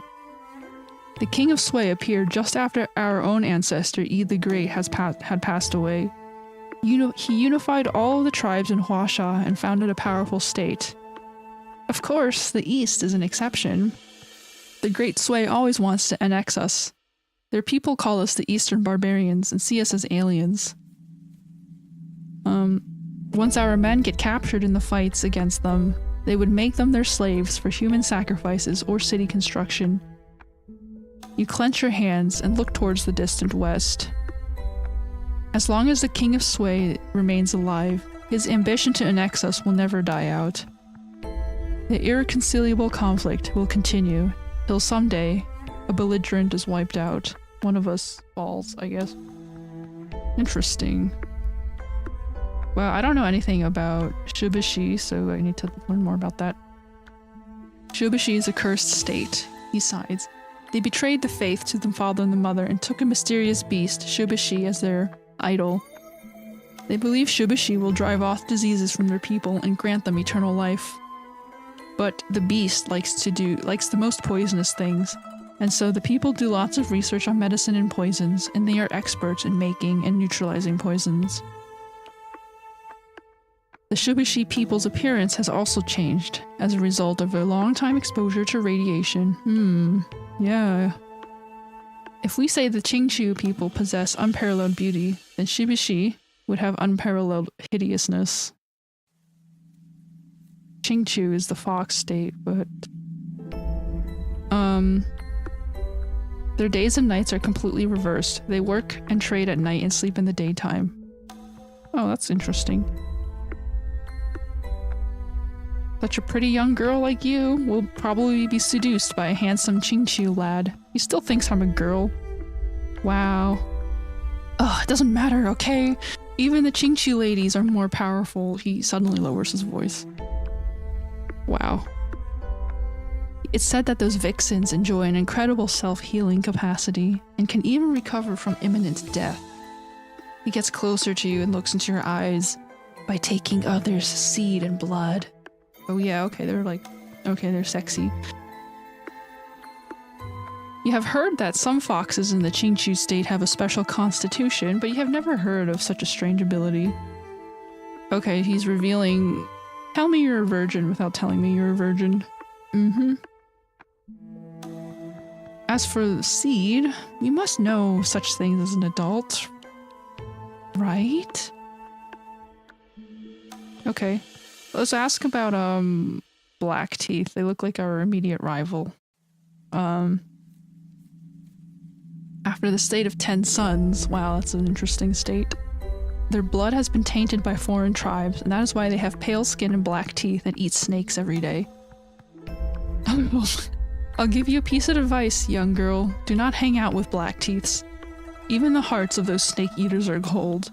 Be cautious, or they may bite you in the butt. I'm still not a young girl. Oh my god. The elder speaks with much disdain. Apparently he dislikes this tribe. Okay. You wave goodbye to the white-haired elder.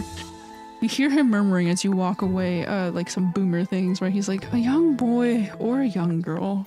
How can I even fail to recognize that from young people these days?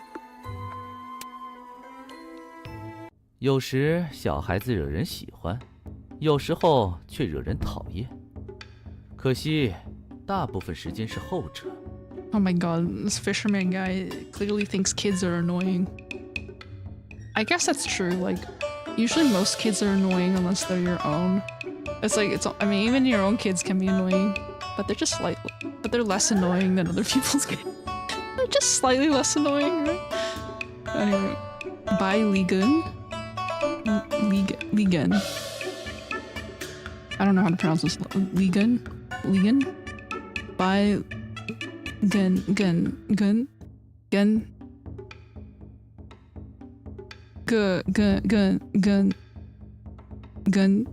Ligan. I don't know. You see a child sitting under a tree with much boredom. He curls his lower lip and is trying to blow a strand of his hair away. It seems that he has no playmates right now. Oh, hello. I am Bai Chi. Seeing you are walking towards him, he jumps up and runs to your side. What is your name? Good brother? Older brother. I am Bai Chi. Oh, you are bastard! What? What rumors are people spreading about me outside of this? What? Why would a person pick bastard as a name? He laughs for a very long time, but then he notices you are annoyed and he jumps to the next topic with quick rolling eyes. Oh my god, he's a snarky kid. What are you holding, Bai Chi? It is a guqing. I can play melodies with it, right? Oh, I thought it's like a bat you can hit people with. He giggles and gestures. Such a big thing will surely make someone fall if I knock the person's head with it. This kid is very naughty. Yes, he's at that age where he has a lot of sass. Well, kids are active residents, right? With that thought, you take out some notices written before and decide to ask him for help passing on the news. Hello, you're a good boy, right, Ligan? Would you mind helping me with a favor? You walk towards him, trying to soften your tone to the greatest extent, and then you tell him about your request. Sounds boring. He declines you without even thinking about it, and puts his hand on his waist. Well, what will I get from giving out these flyers? I'll play with others if I have time to do you that favor. You look around and find no other kids, so you speak to him. There doesn't seem to be anyone who can play with you today. Okay, how about this? What if I play a game with you? Then will you help me pass out these flyers? You can play games too? Because adults are boring, right? He tilts his head and looks at you. Then, this is totally not out of the question. You play with me, I'll play with you, and I'll be happy to help. He brings you to an open ground nearby and gestures to you, the shapes of a tiger, a club, and a hen. Tiger, club, hen. Have you played it? Oh yes, I played it on a different character, right? In the past life, maybe? Except there's it's not just tiger, club, hen, there's also a worm. Anyway, we're just gonna play it. Okay.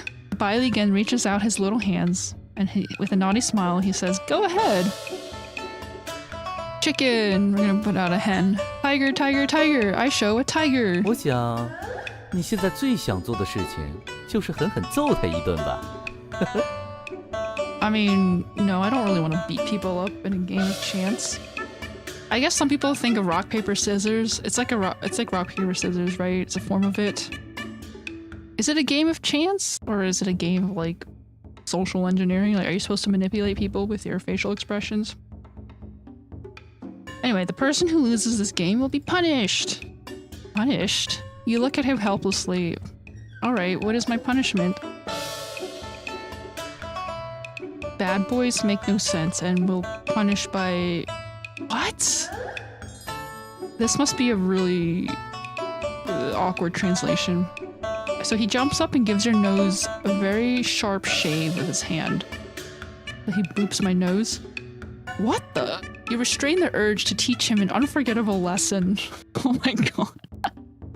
An irreversible lesson, you mean? Then you hand him the notices and ask him to distribute them as agreed. Alright, brother bastard. He takes the notices from your hands with a mischievous smile and runs away swingingly. 有时小孩子惹人喜欢， Okay, it looks like 有时候却惹人讨 we 厌。 managed to 可惜，大部分时间是后者。 spread news of this tournament.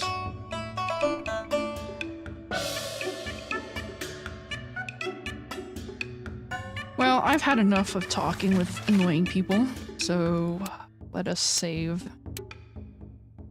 And instead of traumatizing the poor man by mentioning the Rubble Hills, I'll just go there by myself, because who the hell wants to talk to people about 起 these 伏的 things? 黑色丘陵，吞噬着微小的沙粒。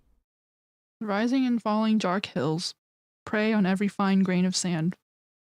Oh, that's a very poetic line. Nice, the translation gone right, right? 在踏足禁地前，我希望你对所看到的一切都做好了充分的准备。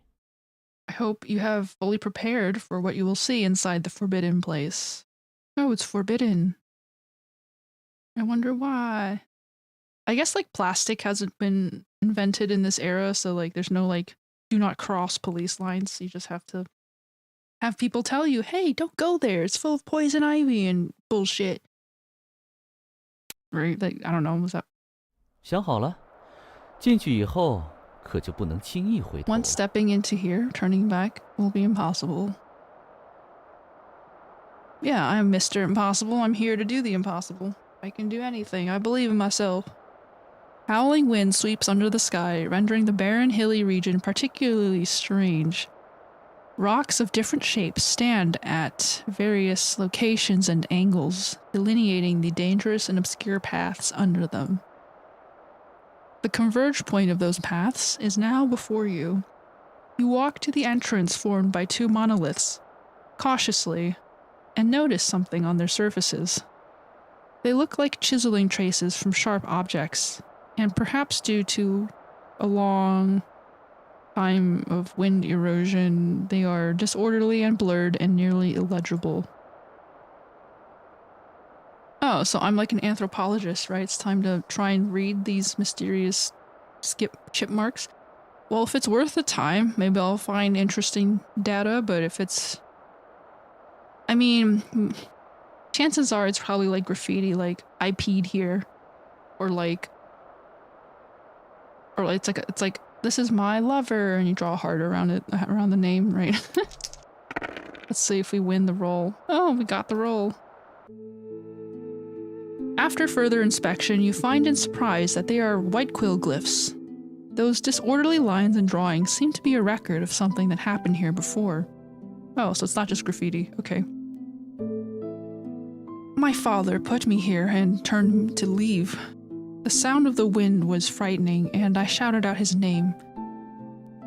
He turned his head back and looked at me briefly. He seemed unable to bear doing this, and yet his look was disdainful. Must I be left behind here? Oh my god, this is like one of those like Incan... You know, like they found like mummies at the top of some mountain in like South America, like those Incan human like child sacrifices? That's probably what this is. Your scalp tingles upon reading them, and a chilly feeling creeps into your mind.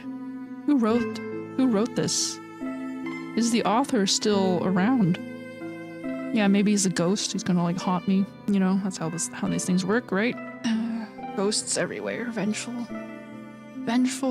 unsatisfied ghosts. These strange glyphs incite ominous feelings in your mind. However, now that someone has left a record, there is perhaps more information in it. And if you want to figure out what hides behind the forbidden place, you can only delve into it further.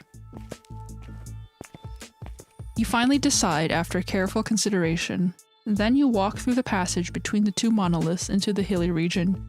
Dangerous paths unfold before you. Unknown encounters are waiting. Oh, so I just stumbled upon a mountain of like human sacrifice. It's like a human sacrifice ritual site.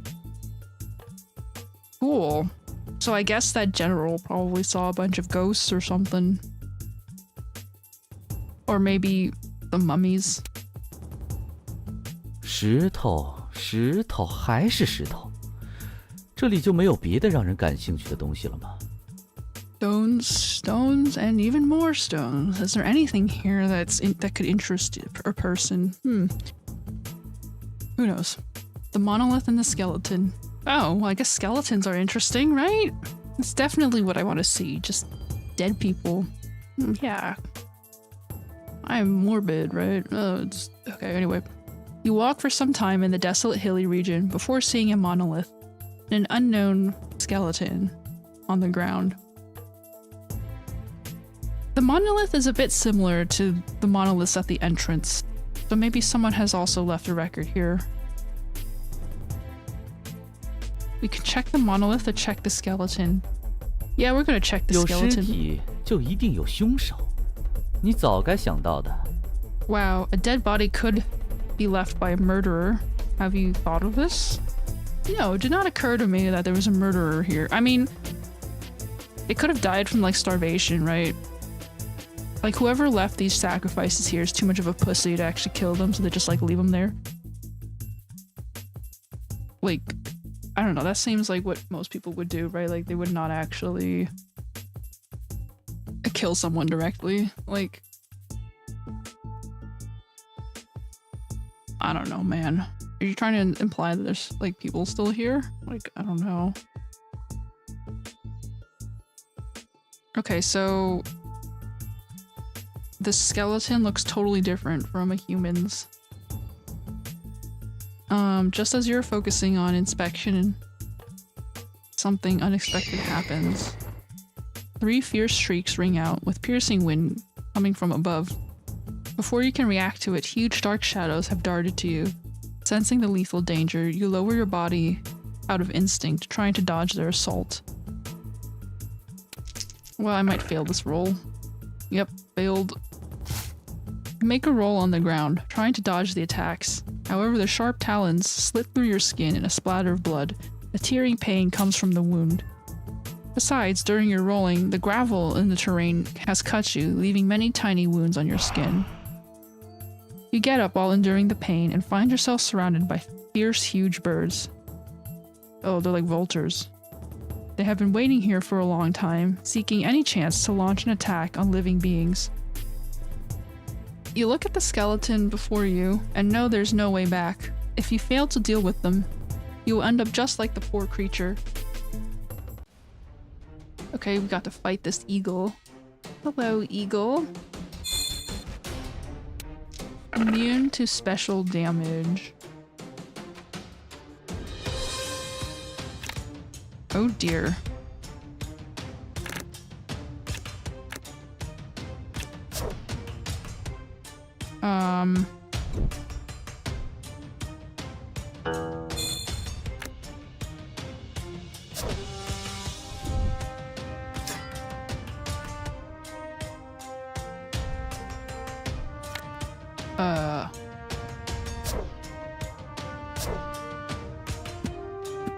I don't want to sacrifice everything on here, because that's a bad idea.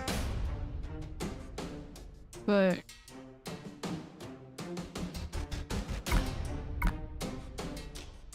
okay, we can like re-roll and see what we get. Right, or we can attack.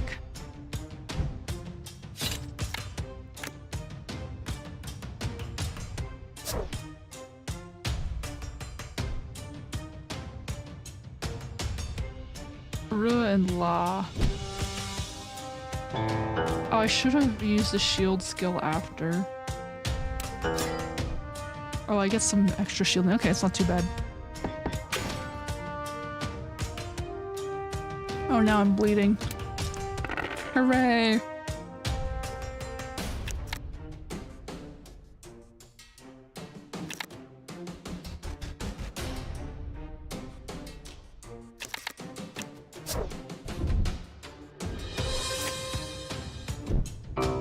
Get some dough.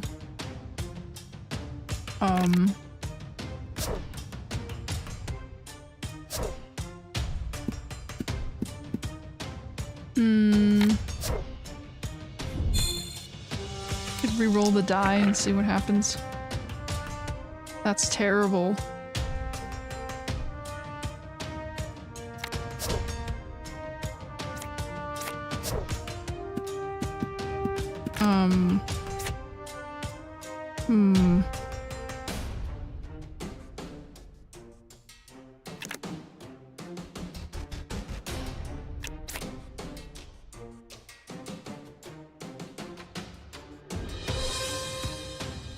This guy just does so much damage.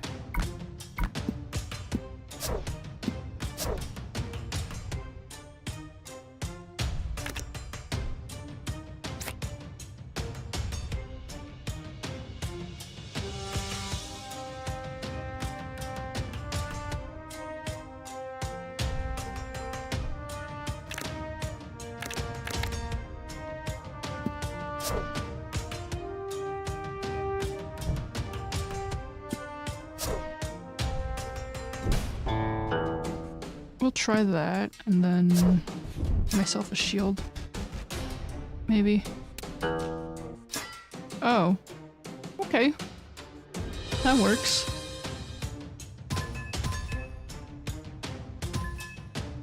Interesting. I'm not sure if it's a good decision. Okay, so you eliminate all of the fierce birds. Only one of them. Fatigue comes to you as a result of blood loss. You grit your teeth and tear a cloth strip from your robe as a bandage. After binding up your wounds and seeing them staunched, you stand up and continue your journey. However, they're certainly not the most horrible things in the Rubble Hills. After all, Bai Chi shouldn't be scared to that degree if what he saw was only the birds. Minus 10 max HP? Oh my god. That's not fun. I have to be level 6 to get anything new. I mean, I guess I can put on some items. You have some elixirs and stuff.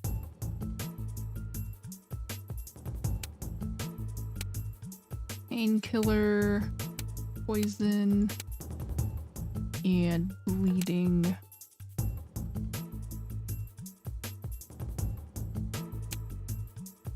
We'll just put on some extra items in case I need them.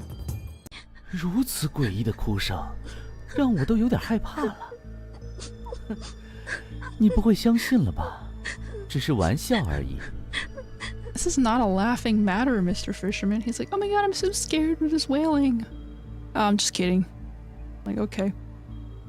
A sudden wailing sound comes to you as you walk into a corner full of disorderly rocks. The sound is just the same as the cry of ordinary children, and if you heard it in the White Quill's residential area, it probably would be accompanied by family chats and cooking smokes. However, here is the desolate forbidden place, and such a wailing noise only makes you feel bad. Come closer in silence to check. 胆子挺大，只可惜结果未必是好事。This guy's admonishing me for going closer. Therefore, you decide to get closer silently. Therefore, you could be there for a further check without disturbing them. You tiptoe around the corner and see two short figures. They seem to be two kids, and the sound indeed is coming from them. However, a look from their back reveals their twisted body and strange colored skin. Just as you're hesitating whether to call them out, they stop wailing. The next moment, the two creatures gaze at you fixedly, their faces, if they can even be called faces, twisted and swollen. Hungry. They murmur with vague words and reach out their misshaped arms, rushing to you at strange places. Okay, so there's more trickster spirits. I guess that's what these are.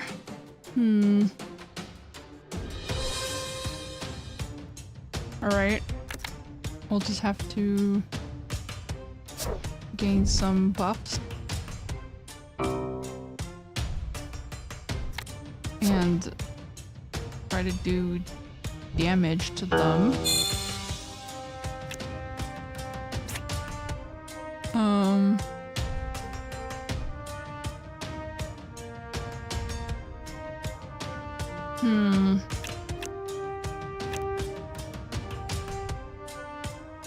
Not really worth stacking anything, I feel like, because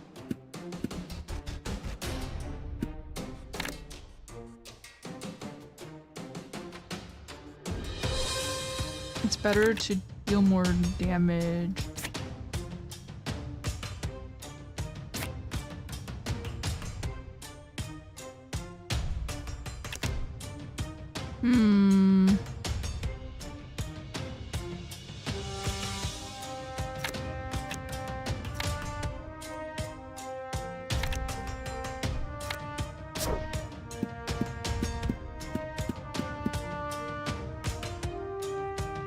I guess you could build up stacks if you re-roll this. Or we just got another yang, so that's kind of useless.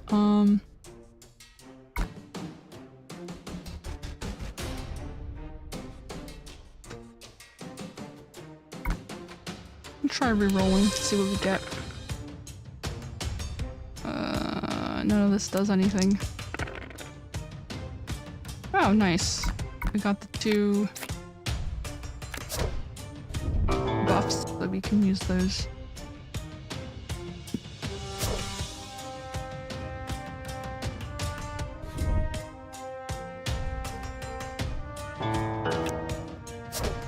And then...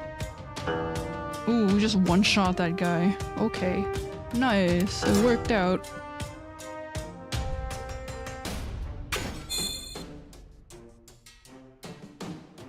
So I guess the order of casting skills is important to like one-shot people. But let's see.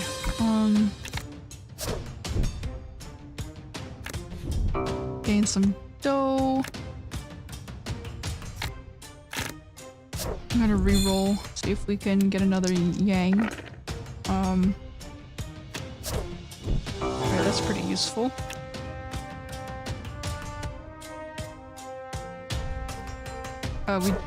We do have to re-roll to get a blue dragon. Nope, we did not get it. That's unfortunate.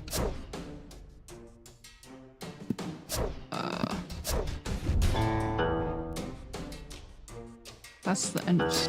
Interesting.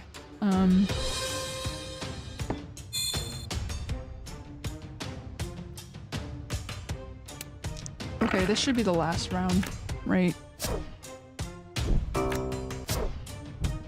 Should one-shot that guy.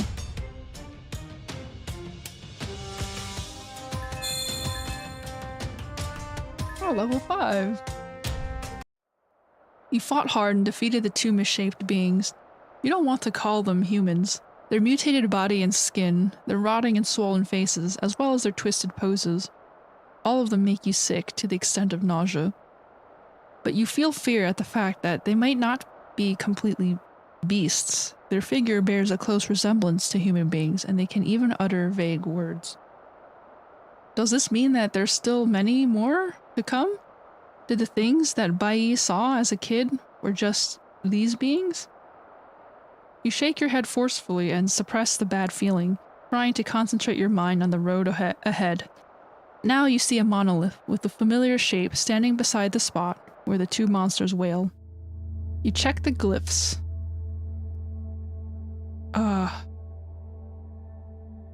Let's see, it's another guy who found time to carve about his horrible encounter with these monsters. The glyphs at the end become scribbles as if the author was shot badly. Now things are clear. They were indeed human beings, and they had thoughts and carved the glyphs, but why did their bodies transform into such shapes? Who knows? I do have a skill point I can spend.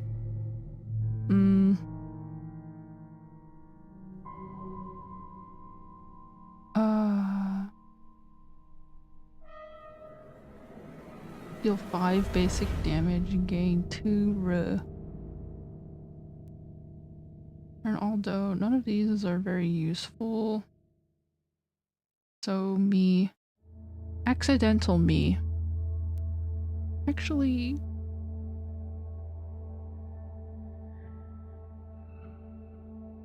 Blue and raw. Gain 3 so, gain 2 random dice. Actually, that might be a good idea. I haven't used this me skill whatsoever. I mean, the fact that this one needs yangs is kind of annoying, but... Okay, I think that's a good investment. Alright, next. 没有人知道危险会在什么时候到来，也许就是在下一刻。 No one knows when danger may befall, maybe the next moment. Well, thanks for the heads up. You don't remember how long you have been tracking in this place. You are growing bored and tired on these monotonous, desolate roads. Finally, you see another monolith just before your eyes, but when you get closer, the sound of limbs rubbing on the ground comes from behind it. Oof.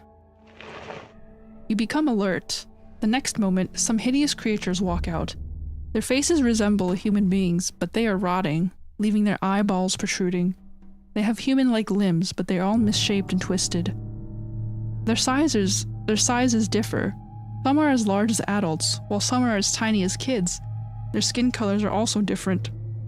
Some appear ordinary, and yet others are deathly white from head to toe, like a specter. We can attack them for XP points, or we can communicate with them. What is a good idea? I don't know. We can try to communicate. 猜猜看，他们想要对你做什么？ You try to speak to them. One of them seems to be confused by your words, but then he begins to yell, pointing to the gu qing you are holding. Then, strange looks begin to emerge on their faces as they come closer. You refrain from a direct attack and wait for them. Those strange and twisted faces are finally by your side, and you feel sick from the reek of their thick filth.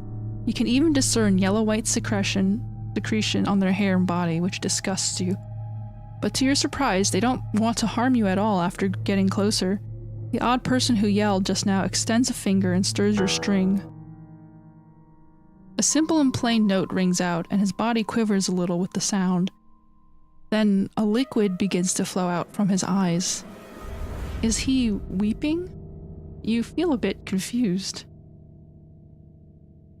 Never been back for so long. Vague words come from his mouth and hold you in surprise.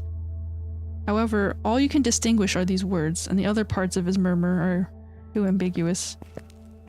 He sways his head after finishing speaking. Then he turns his dirty and ugly body back and walks away with the other odd creatures. You put your thoughts aside and come to the monolith first, trying to read the glyphs on it. There are several paragraphs on them, and maybe they are left by different persons. I always thought that I and my brothers, were the only white quills abandoned here by our fathers, until I encountered other white quills. I was left in this cursed place when I was a kid. They didn't know why, but I knew. Women are dark. Dark women like playing guqings. Father is red. Father likes women who play guqings. Mother doesn't like playing guqing. Little brothers are dark. Little sisters are red. I am different from them. Father and mother sigh when they see me. What? Okay, so you have some like color symbolism going on, like color coding. After seeing our younger brothers and sisters, I finally know how ugly I am. People who are the same as me in this place all have illnesses. Some are deaf, some are mute, some are misshaped, and some have twisted upper bodies. Some people often twitch because they have like Tourette syndrome or seizures, okay. Some have a body as white as snow from head to toe. We were all cursed in the end, fighting against birds of prey to survive, or waiting for our end. Oh my god. This is very dark. A strange feeling creeps into your mind. In fact, the feeling already comes from seeing human-like creatures. You remember what Shongyi and your father mentioned, the consequence of your marriage between blood relatives. When words like the wretched or declining population are spoken out, where will be the home for those people? Suddenly you remember what the older brothers that your father have mentioned. You've never seen them, but a coldness emerges from your spine. You are dumbfounded. You lower your head to see the guqing in your hand and are unable to get rid of the guesses in your mind. The reason for turning this region into a forbidden place is that it conceals secrets that shall never be mentioned to any ordinary white quill living under the sun. Okay, so since there's no such thing as a mental institution in this era... 我忘记了，他们在很多人看来，并不能算正常。 Okay, I don't want to talk about mental institutions, it's a little depressing. But I guess, yeah, that's the purpose it serves. You just throw people on a cliff and say, you're living here for the rest of your life. Have fun. Haha. Not really. Your heavy steps finally lead you to the end of the road. A boundless wasteland extends before you, scattered with bones and flies circling on them. The reek from rotten flesh and blood thickens. So he's describing this ogre being a very loathsome figure, much larger than human beings, with chewed flesh kind of surrounding him. The creature is perhaps already mindless. And he attacks me. Nice! I love being attacked by random ogres. That's totally what I'm here for. It's an RPG, right? You gotta like fight everything. Okay. The strategy for defeating this guy. I'm gonna try re-rolling the ying. Got another one. The re-roll did not work. Okay, self-buff, definitely.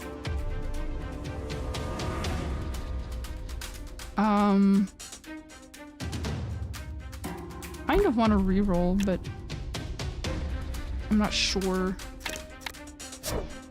So we can do damage to him. Let's try re-rolling. If I can get a yang. Okay, we have one yang. This should allow us to get more die. Nice. We got some notes.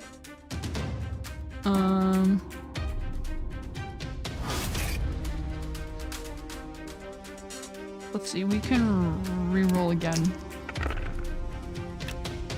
We got a yang. Pretty useful. I want to do 4 basic damage. Well, I don't know if he heals. He doesn't do any healing. So it's better to use it on this.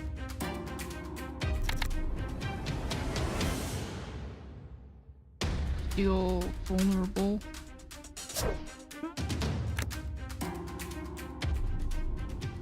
I don't think it's worth it.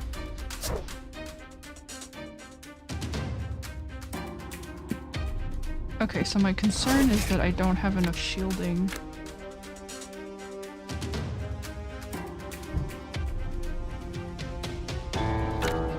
Oh, I'll just buff myself.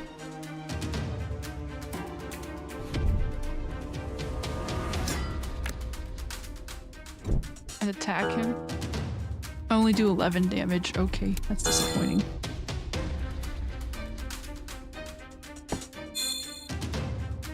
Okay, I now have vulnerable on me.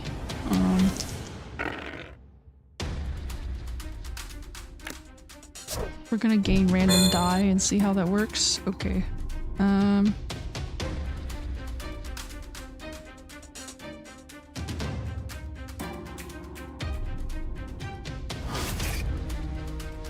Okay, so we should restore 25% of lost HP.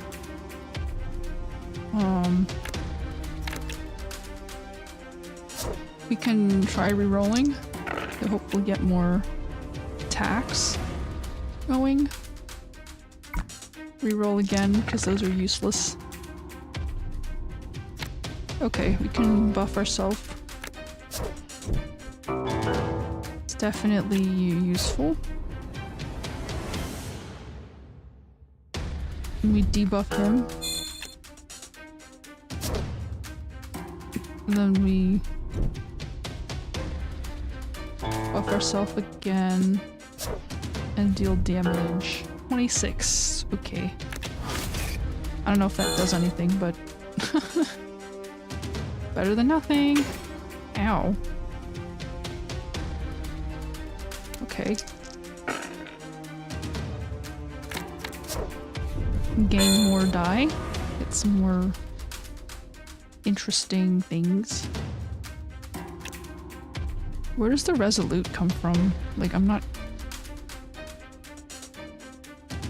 Oh, it's from So. Okay, I see. Gain more shield. Gain a dough. We can try re-rolling. Nope. Not helpful. Okay, so we didn't get the ideal roll. What we can do is this.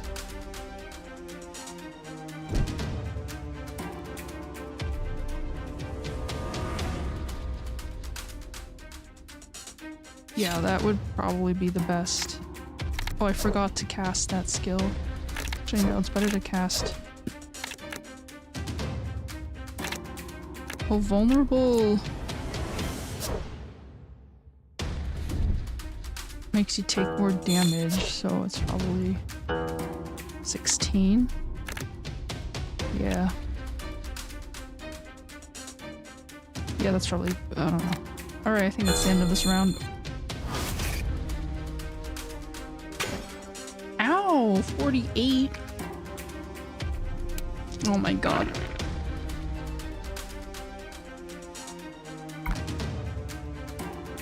Can gain more die. It's a terrible roll. Alrighty. There we go. We'll try re-rolling one more time. Not get it. Okay. Smack him. Do basic damage.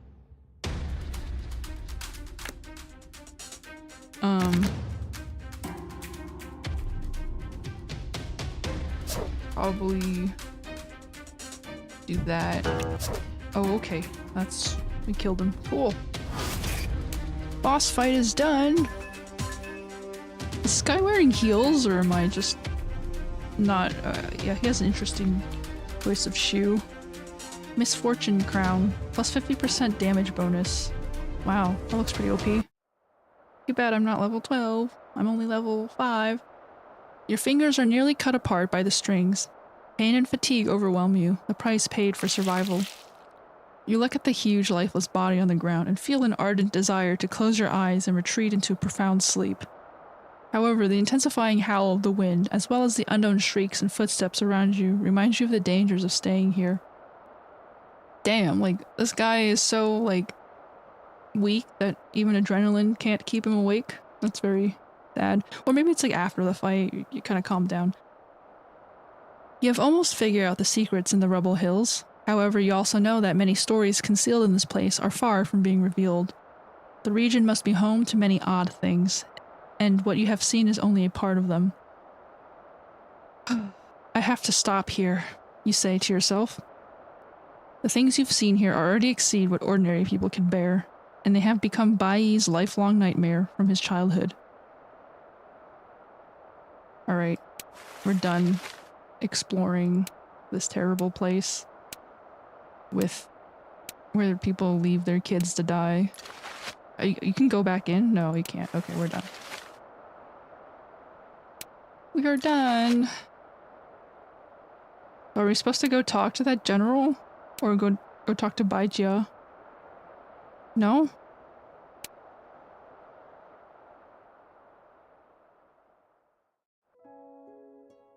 Oh my god. You mentioned the Rubble Hills in front of Bai. So Bai, I have been to the Rubble Hills and seen it for myself. You look into Bai's eyes and talk with a gentle yet unquestionable tone. He is shocked by this unbelievable fact and looks at you in utter astonishment.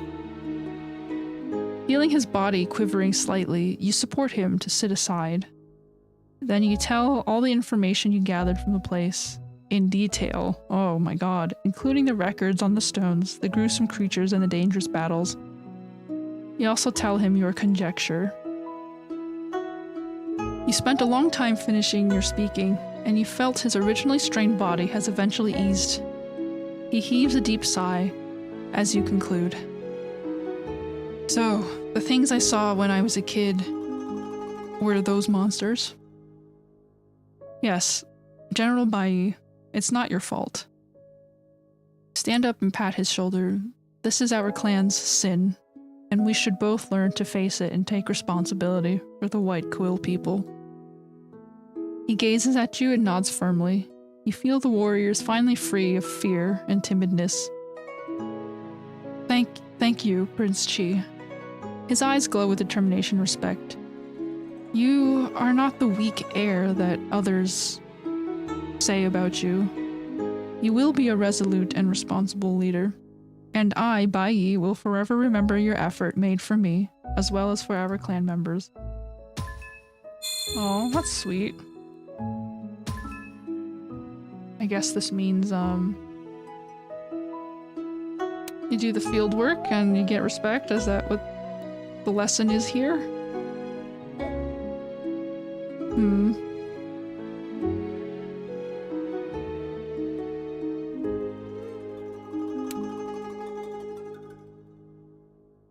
So it's time to go back to the Quill Palace. You can, like, talk to different people. The bastard. Alright, we'll talk to our father. The dark-haired woman and the brothers. I mean...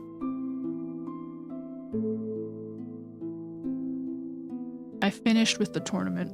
So we'll start with the good news. I finished, spreading news about the tournament. Cool. Well done, my son. He nods. Foreign fighters will arrive at our city these days, and our streets will be much more lively than before. You may take a stroll outside if you are curious about the stories they have. But remember to take care of yourself, he adds with much concern. Okay. Cool. I'll take care of myself, Mr. Father. Don't worry about me. Reversed Blade. Cost 3 HP and deal 12 basic damage. Oh my... Okay, so I'm level 7, which means I can invest in a couple of skills. But... I don't know, like, is this weapon...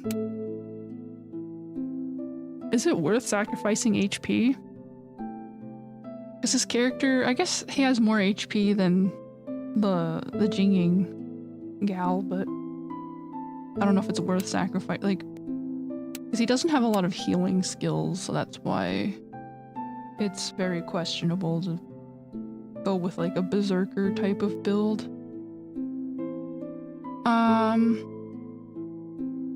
Me does more damage, it's more expensive. Let's see. Rua deals additional... No, I need this to use up random ings.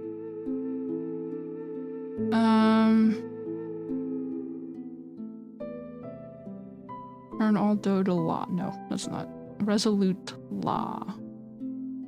Gain 8 shield.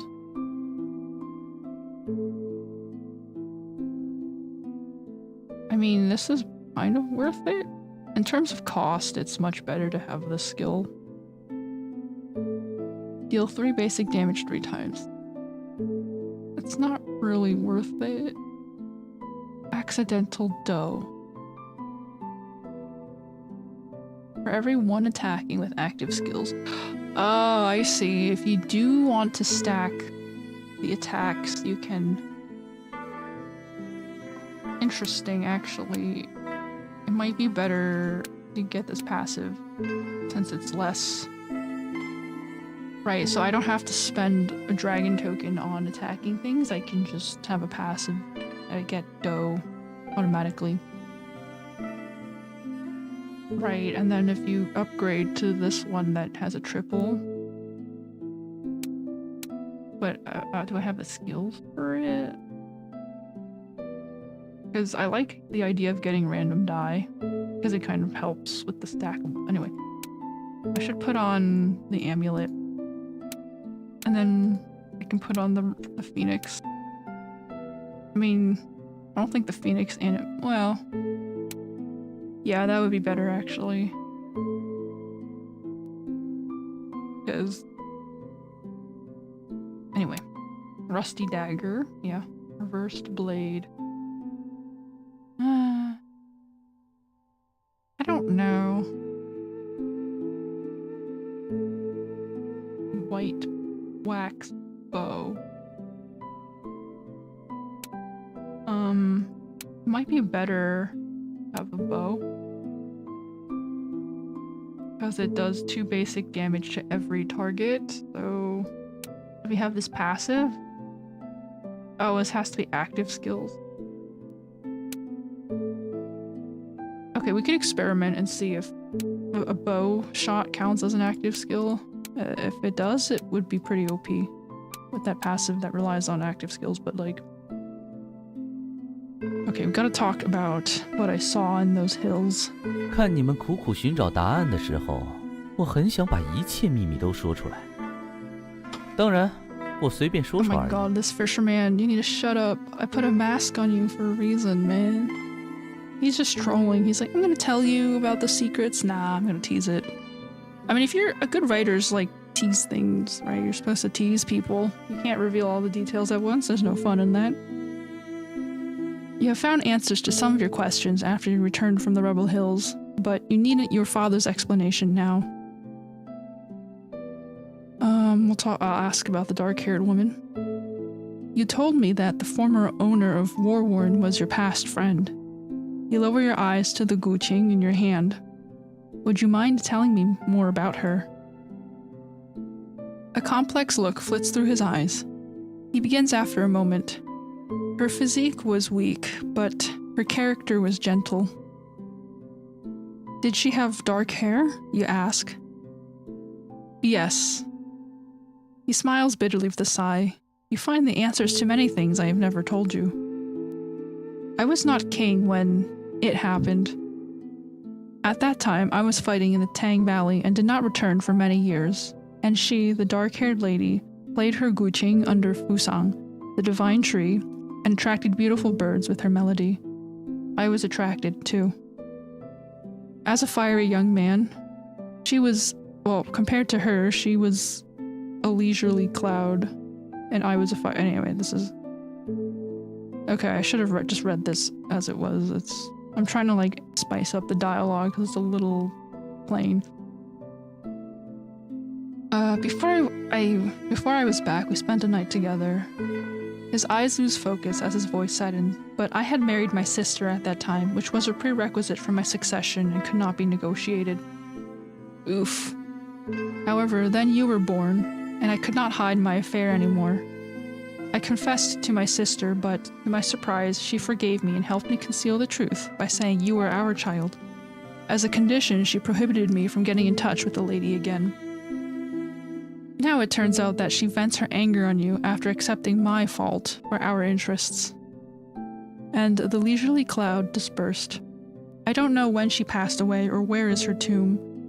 Warworn and the Guqing book are her only legacy. Your father's voice has lost all its vigor and turns coarse. His sorrowful words, as well as his tears and occasional sobs, echo hollowly in your mind.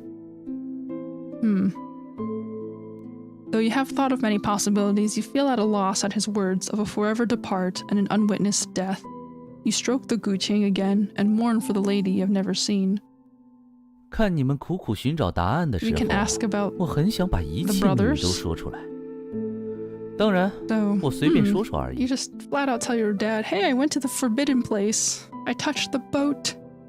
Not the boat. Anyway, so you look into your father's eyes as you speak directly. I've been to the forbidden place. What? His pupils shrink as he hears your words. He takes you closer to him and inspects with care. Are you all right? Have you gotten injured? Don't worry, I'm fine. Only minor wounds. You speak word by word without any expression, but the life there is harsh. A sigh. You see your father's painful face. He speaks again with much difficulty after a long time. That's our sin of marrying blood relatives. Pure blood results in an extraordinary physique.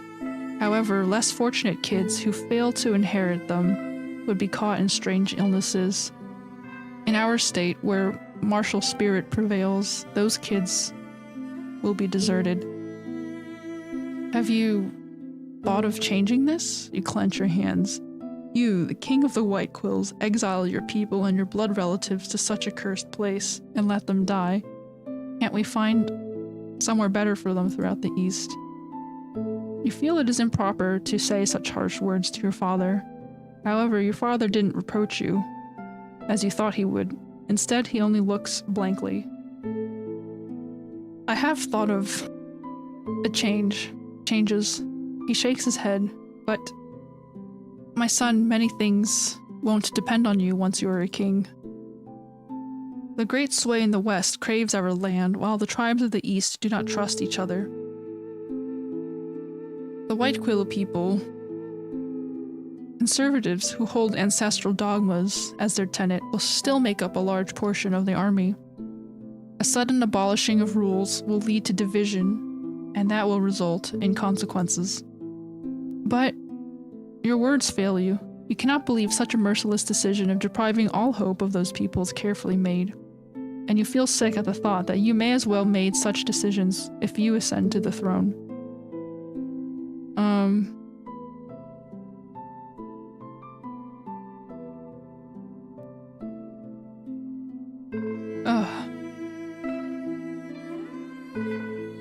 We are not the father and the mother, and many things are beyond our capacity as mortals.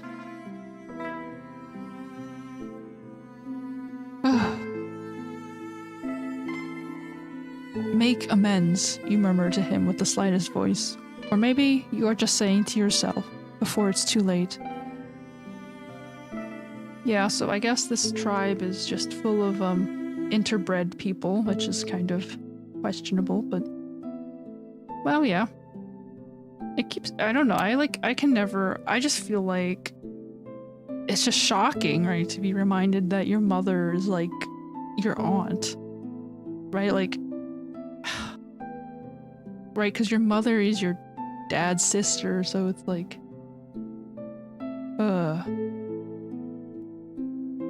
Like, the only reason, like, this character's not dead is because he's a bastard, right? So his dad actually married someone that's not a... well... He inseminated someone who is not related to him. So this character was finally able to be born because all of his other brothers and sisters that were born before him just died of, like, genetic abnormalities or whatever. Anyway. The sneaky person. Oh, so you're just casually strolling around town? You walk out of the Quill Palace and find it is dusk now. The descendants of Yi in the east begin to work as the sun rises and take a rest when the sun sets. Yeah, but you know, those Qingchu people with fox blood have a completely different schedule. They just, you know, they go to sleep in the first shift and they wake up at the third shift, right? Like, because they're foxes. They're active at night. The distant mountains become indistinct from the horizon as night begins to fall on White Quill. 做坏事的人一定要把自己穿成这副样子吗？ Should every evildoer dress themselves in the same way? Wow, he's like commenting on the cliche. Well, I mean, there's a reason why wearing dark clothing at night makes sense, you know? Like, who wouldn't wear a mask when they're about to commit a crime? I guess some people actually don't. Some people just go out and barefaced and just don't wear gloves or anything. Suddenly, a dark gray figure rushes out from the palace city and runs to the outer wall with incredible speed. Follow the person? Wow, I want my weak, like, asthmatic ass to follow the person. Okay, well, he doesn't have asthma, I'm just joking. Anyway, he doesn't approach the main gate guarded by White Wilk soldiers. Instead, after he arrives at the outer wall, he takes out a hooked rope and begins to climb rapidly.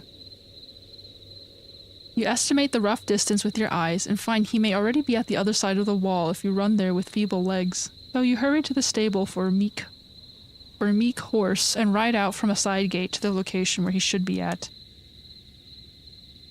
Ah, so we just steal a horse. Cool.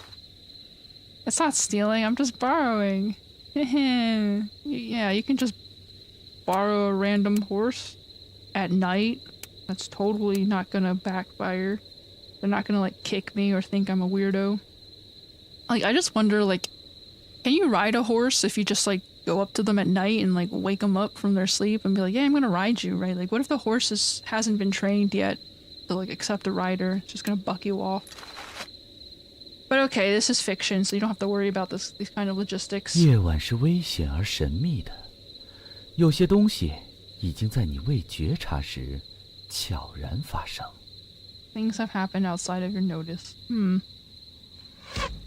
Seeing you are chasing, his eyes gleam with ferocity. The next moment he darts something in your direction. You notice a cold sheen under the moonlight before they come closer. Sharp blades. Having no time for further thought, you leap from horseback to the ground. The next moment, the horse has fallen down in its blood. The man casts you a glance. and you read complacency from his eyes. That's an awkward train. I don't think complacency is like the right word. Like, you can't be complacent when you're getting chased by someone. Like, that's usually like an adrenaline pumping moment. And also, he's strong enough to just kill a horse with like one knife throw. But like, that's a bit scary. Like, that's frightening, man. If you find a person that can kill a horse in like one blow, like, you better run out. You better watch out. Right? His look suddenly comes to your mind, and you know why the man looks familiar. He is Uncle Ming, called by Shongi, when you had a quarrel with him in the Quill Palace. Oh my god, this character has like X-ray vision. You can just tell that it's this guy from the other day. You follow him and rush to the forest. However, now you're running with your legs, and your steps are indeed far slower than his. Yeah. You sigh and pat the dust on your clothes away. Now you decide to return to the Quill Palace first, and report what you have seen to your father. Why do those black teeth behave so oddly on this night? You feel there must be something behind their visit for their marriage proposal. Oh, is that what foxes sound like? They're like, woo woo. They have that weird noise that sounds like a radar pinging. I think, like, at night they just bark like... It's hard to describe, it's like, whoa. It's not like a dog bark, it's more like ominous though. However, just as you're about to leave, you hear something sobbing behind a brush nearby. You walk to the sound and part the branches and find a wounded fox in the moonlit open ground. Oh, this is like... Oh, is this where your story intersects with the other character? 又一个可怜的家伙，命运无常，你如何才能预见接下来发生的事呢？ Another poor being. How can you foresee what will happen in this intertwined fate? Let's see. Its slender eyes close tightly in pain. The fox is shivering, and its body is covered by gaping wounds. These wounds seem to be from sharp blades, and blood has clogged its fur, making this beautiful creature a wretched being. The fox seems to have sensed your breath and tries to stand up. However, after a slight twitch, it falls to the ground again. Well... If I leave... Is that even possible? Can I leave?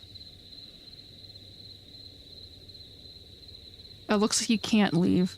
Like, you actually have to help the fox.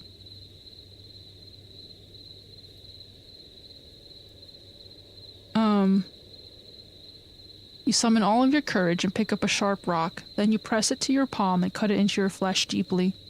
Blood flows out from your wound, and you bend down, reaching out the hand to its mouth. You seem to have forgotten your bloodsick, or the anecdotes on the dangerous Qingqiu people.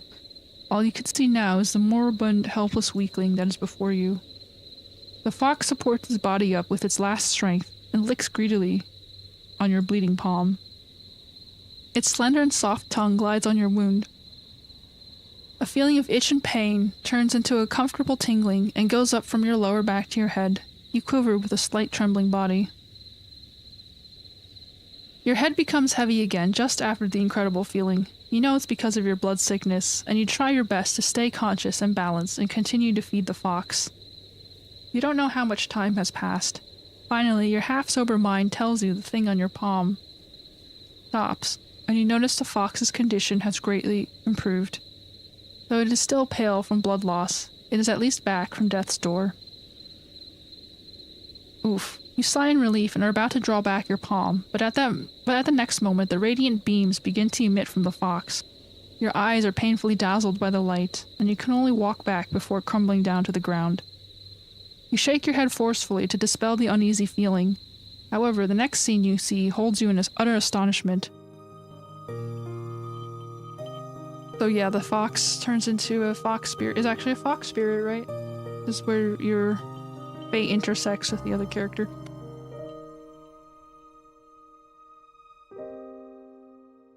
So she looks nice.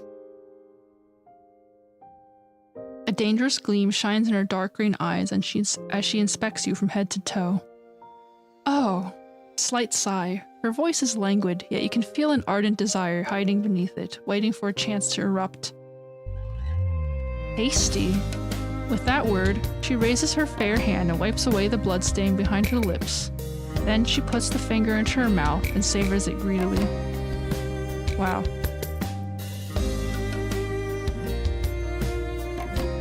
Soon she takes out the finger and licks the blood beside her mouth. Her soft tongue is stained red and looks more enticing under the moonlight. You feel that danger is approaching and try to stand up and keep her away instinctively. Oh my god. Tasty boy, you are mine. Oh, is this like the fight? Interesting. What? Moonlit Phantom.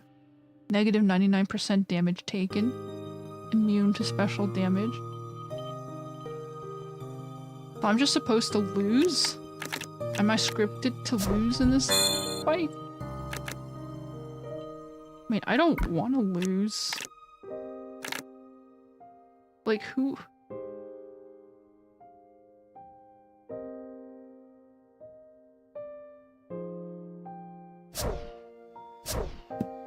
I don't need all of these tokens. Okay, if I re-roll, I can get...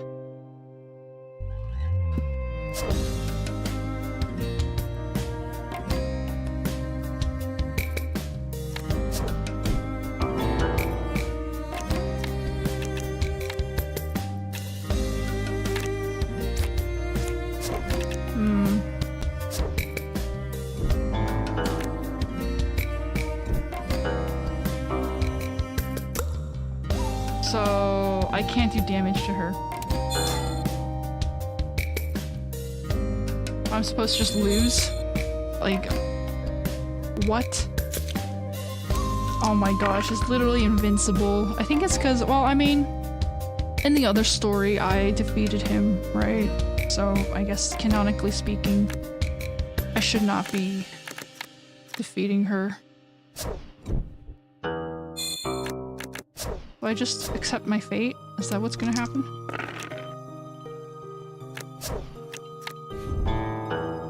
Okay, well, this is kind of a waste of time.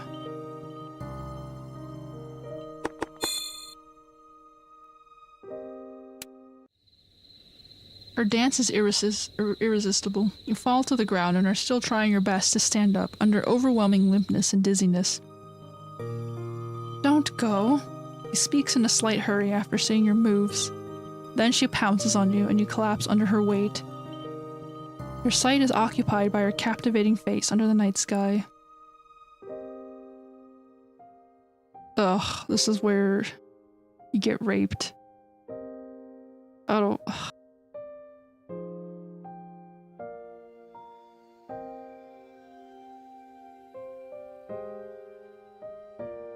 I don't really want to read this out loud.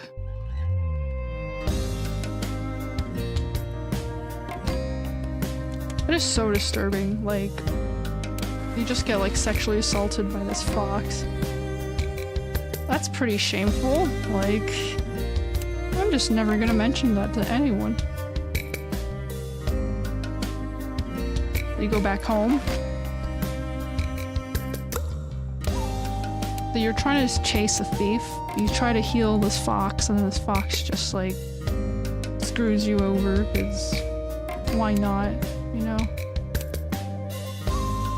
清晨宁静的日光，也无法驱散夜晚内心的疯狂。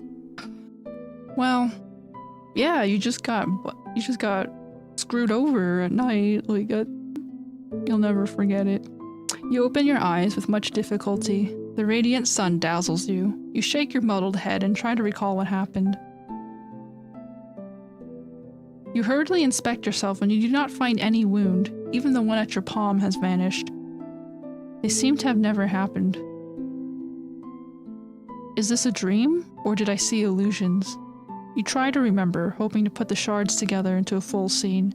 However, the memories eventually fade away in your mind. Someone is knocking on the door. Your father walks into your room, and seeing you have woken up, he seems relieved. Are you feeling better, my son? He sits beside you. The soldiers guarding the gate told me that you went out of the city that night and did not return. But then at the next dawn, we found you fell into a coma at the Quill Palace's gate. What happened? You try hard to recall, but find nothing from your memory. Seeing that, your father could only shake his head helplessly. I'd even suspect you were caught in a new illness if our physician didn't tell me that your pulses were all normal. You have slept for 3 days, and the tournament will open today. I was even planning to postpone it if you didn't wake up in time. I slept for so long. You feel astonished at what on earth happened that night. But at the next moment, you remember the grand competition of the white quills will open soon. Father, I'm fine. You sway your arms and move your body, and you feel nothing abnormal.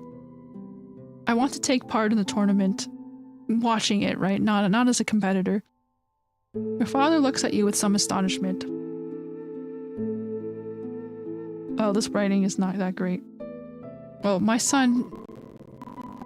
I didn't think you were interested in fighting in contests, so why do you want to watch it? I'm worried about Bai Chi.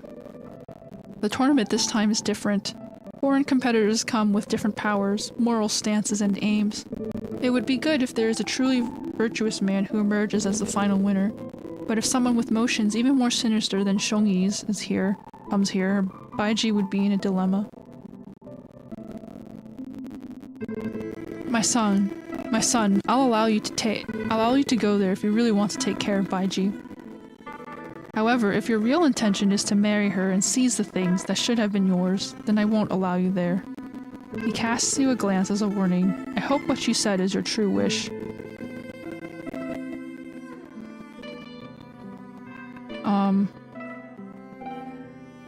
In fact, there's another reason that you do not tell him. From the time when you were a kid, all the people around you, as well as yourself, thought that you and Bai Chi would enter into another pure-blood marriage.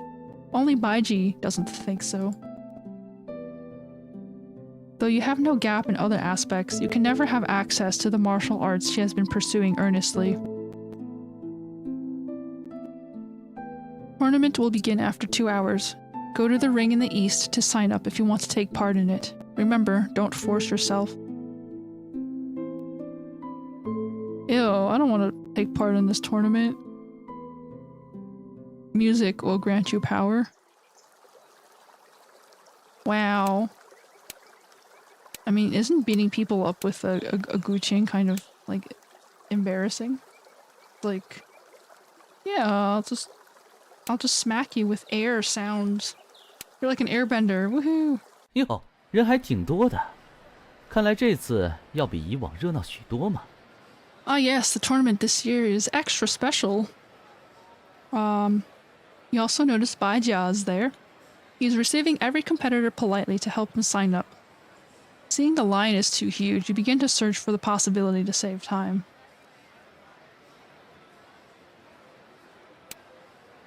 So you want to fight your own sister. What? This is like so awkward. Like, I don't know how the characterization of this works. I wait in line. Well, it may not be wise to save time on this occasion since there are too many potential witnesses and your conduct could be easily used by anyone who wants you in trouble. You restrain the urge and walk to the end of the line, prepared for endless waiting. Finally, you come to Bai Jiao's face. Seeing you are also here, his eyes widen in utter astonishment. Prince Chi, you want to sign up too? The man stutters. Should be your younger brother, right? You grin. My father hopes me to have fun here and broaden my horizons. Are you going to decline me? Ah, yes, nice lying. Good job. Please, Prince Chi, don't make fun of me. He wipes away the sweat on his forehead and smiles awkwardly. I won't decline you. I'll sign you up now. All right, Prince Chi, will you fight with bare hands or with a weapon? With a weapon? Oh, then please tell me its type and name. Bai Jia is slightly surprised by your words. He says to himself, when did Prince Chi learn to use a weapon? I've never heard of this. It's a guqing.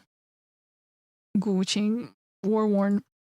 Well, Prince Chi, I guess a guqing can only be played and cannot be used as a weapon. Cold sweat emerges on Bai Jiao's forehead as he tries his best to discern whether you are joking. You take War-worn out and stir a musical line. It rings out like the string on an elaborated bow, or a howling leaping wind. In an instant, the firewood piled in a corner has been cut into 3 parts. The edges of them are even neater than those cut by blades. Oh my god. Just write it down as my weapon. You look at the amazed Bai Chi and speak indifferently before leaving the office. I didn't know this guy wanted to marry his sister. That's so awkward. Oh my god. Ooh, there's some good old ceremonial music opening up. 2 hours pass quickly. Soon, the drum sounds and the fluttering standard announce the beginning of the tournament. You wait in the preparation area, and as you raise your head, you notice your parents walk to the ring with Bai Chi. A deafening cheer bursts out below the ring, punctuated by joyful whistles. A deafening cheer bursts out. Okay, this is a repeat. It is not surprising to hear that, since Bai Chi today is radiant with her tight fighter's attire. The valiant and beautiful young girl holds every competitor in admiration. But you know her true power, while they don't. Maybe in their eyes, the girl is only the first prize of the tournament, waiting for anyone who defeats the opponents to take her home and be the White Quill King's son-in-law. You look to Bai Chi and catch with sharp perception the excitement concealed under her docile smile. It will be good if there is really a worthy opponent for her. And if not, she can also raise her head proudly and beat up those scrub competitors. A sound comes from the ring and interrupts your thoughts. You realize it's the rules for the competition and listen carefully. Here's the rule. Every competitor should fight with opponents of various amounts in every round. After a competitor wins all 3 rounds, he will challenge Bai Chi. If he can win the final fight, he will be qualified to marry her at the moment he wins. Oh my god, the rule is not as what you have thought. It is not for picking a winner among all competitors to fight Bai Chi. Rather, it is designed to sift through a large number of men quickly with the 3 rounds and let Bai Chi fight the elites to her heart's 你真的很 content. 懂他，要不干脆还是你俩结婚算了。当然，先打赢再说。 Oh my god. You grin. It sounds just like her to set this type of requirement. Sitting in the ring and watching others fight is too ladyish. But stepping into the ring and beating up the so-called winners from the 3 rounds is what she wants to do, and let them know themselves. The dream of marrying the princess is certainly not for everyone. The drum beats become intensive. The first round begins. Can I just lose? Like, what if I don't want to marry her? I'm gonna save my game and see what happens. You walk to the ring slowly, but your opponent hasn't been on it yet. You only walk onto it? So inferior. Sparse mocks come from the audience below the ring. What am I supposed to do? Am I supposed to run? Their words confuse you. Is there any particular method for this? For that? Just as you are thinking, a resonant yell rings out from the other side of the ring. With a somersault, a bulky fighter lands before you, gracefully. He will be your opponent. The audience acclaims cheerfully. So it turns out I don't have any showmanship, any sense of pride or business.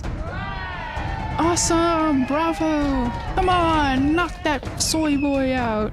He laughs and waves to the audience. Then he turns to you, displaying his sturdy build and strong muscles. You look like a poor fighter. He smiles scornfully. I'll be gentle. But can I just lose? Like, I don't want to fight. I don't want to marry my sister. Like, me as the player, I don't want to marry my sister. But like... But I don't know if the story is gonna force you to marry her. Like, do I have a choice? You know, I'm kind of curious. Or is it, am I gonna get railroaded into marrying my sister? We'll see what happens.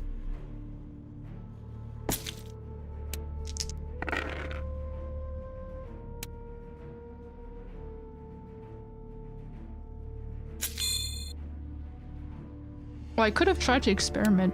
最后的希望消逝于此。 The last hope dies out here. 也许 Maybe 他 she 是 is 对 right. 的。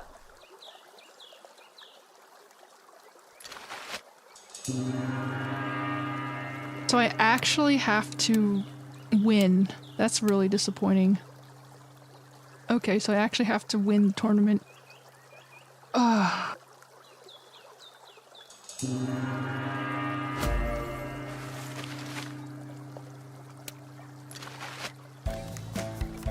So... Alrighty, so I don't know if the passive... I mean, the fact that it's a passive skill means that it probably won't. Attacking with active skills. Alright, we'll just try the tournament on the first round and see if attacking gets you any stacks. I think you're supposed to get dough stacks from attacking with active. I don't think it counts as a passive.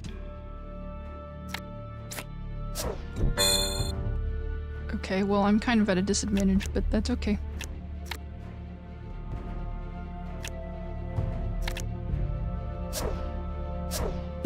Oh, I don't want to put all of that there. We'll try re-rolling, see if we can get any yangs.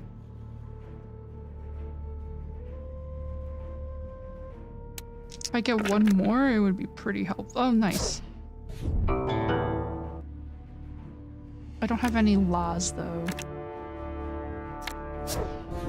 We'll do damage. And then do damage. That takes up all the doughs, right? Remove all dough. And then we'll just add up all these stacks. Cool. I'm a buff dude. So I don't think an arrow is a good idea.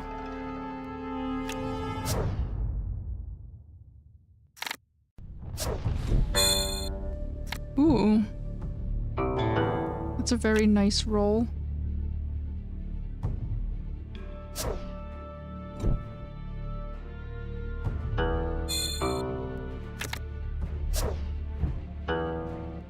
We just beat him up. Okay. Interesting.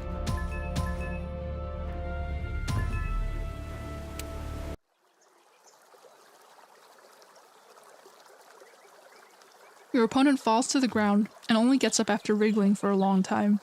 His arrogant look has already gone, and now he is stupefied and frustrated. I lost! He sighs. His look resembles a crestfallen rooster. You smile slightly and salute him out of politeness. The sudden acclaim and cheer from the audience announce your victory in the first round. 这是你应得的赞誉。 Are they cheering for me? You are lost in thought at the sound. You only decided to be here shortly before, and now they begin to marvel at you. You smile at the feeling. It is indeed not bad. Okay, I need to adjust my build, because not having a healing skill is kinda bad. So I should probably do this one right. So is pretty good, but I think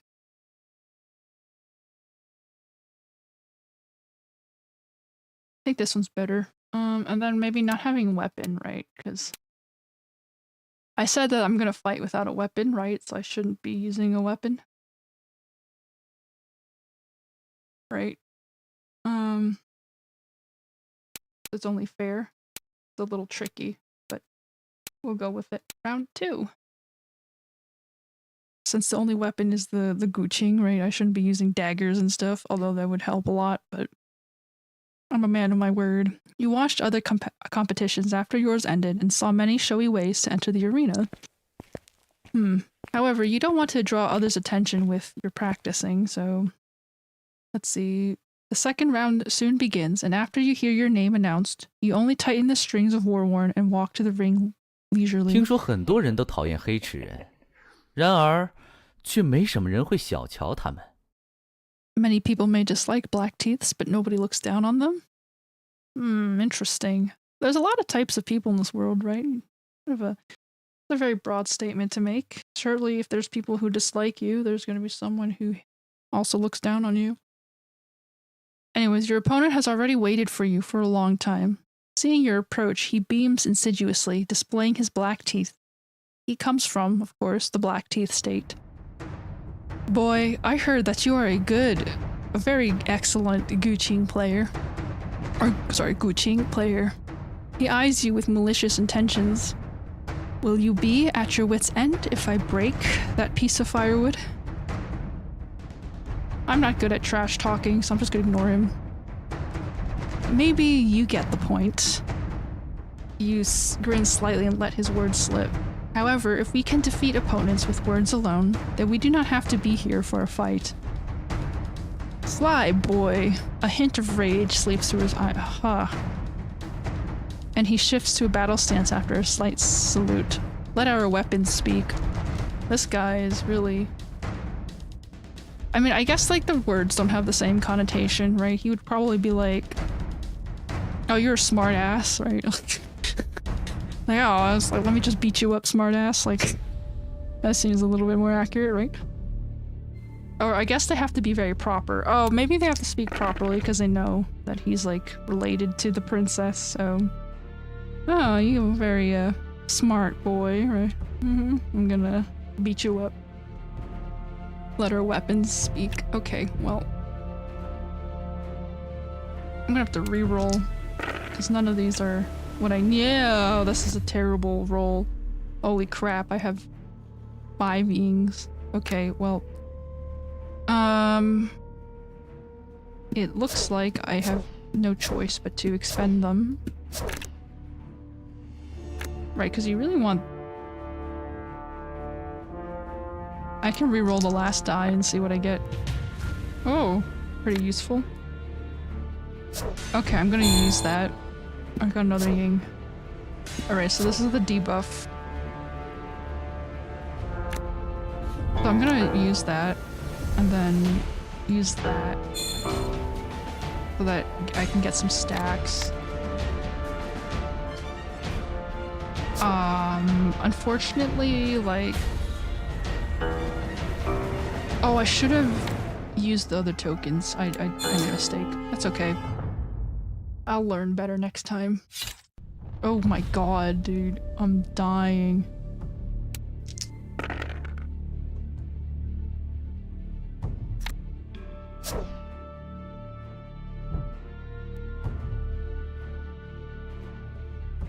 Can I not use items? Well, this guy doesn't have any self-healing. So, that's kind of the issue.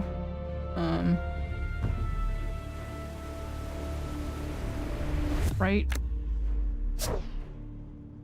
We can add more strings. Oh, I wanted to cancel. Okay, well, it's okay.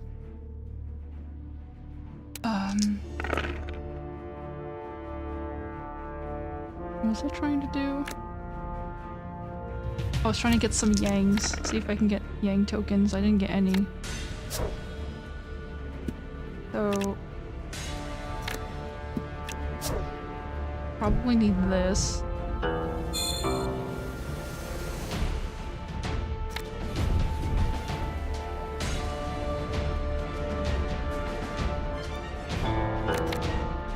Yep.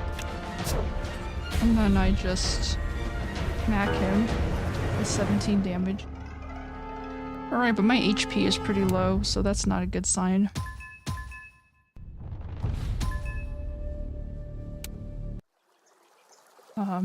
His fierce strikes make him a troublesome opponent. However, no matter how insurmountable the obstacles on the way to victory, the final winner will overcome them and turn them into the stairs to glory. He stares at you ferociously and throws his weapon to the ground in rage. He leaves with a loud groan. Wow, what a sour sport. Alright, at least you don't need to salute him before you leave. You walk down the ring and stroke the guqing in your hands, preparing for the next round. This is a real, like, battle royale. You just don't get a break. Can I use this? No, I can't use it outside of... Can't use it outside of the battle. Okay, well, put that back. So...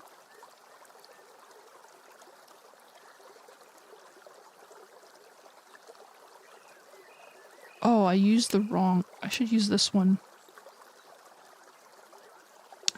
Oops, I thought this one was the healing note. It's actually the damage. Well, I'm not using weapons, right? Because I'm trying to be honorable here. Trying not to, like, Okay, whatever, I'll just go in with 14 HP. I can do 你 this, 早 right? 该想到的，这样的家伙绝不会善罢甘休。 Such a young man won't give up easily. Yes, Shongyi really wants to marry my sister, yeah. You are totally surprised after you recognize your opponent. Oh, Prince Chi. What a coincidence. His signature smile emerges on the face of Shongyi, but his words seem to be somewhat meaningful, right? Legends have told me that, as the White Will Science, Chi was weak and Ji was strong, but maybe they are wrong since you have managed to get into the last round. Yeah, yeah, I'm here to prove everyone wrong. You have seen his attacks. The man in front of you will certainly be the most powerful opponent you encountered until now. What a pity. The woman who should have been yours is being competed for under the broad daylight.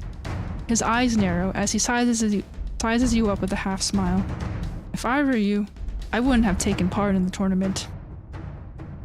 You are not me. Yep, that is a very fair assessment. Yes, and I don't know your thoughts. A killing intent gleams in Shongyi's eyes. However, I know I will feel content upon seeing you fall before me.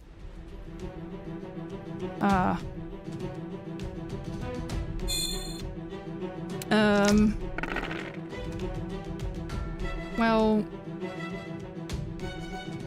he's not going to attack this round.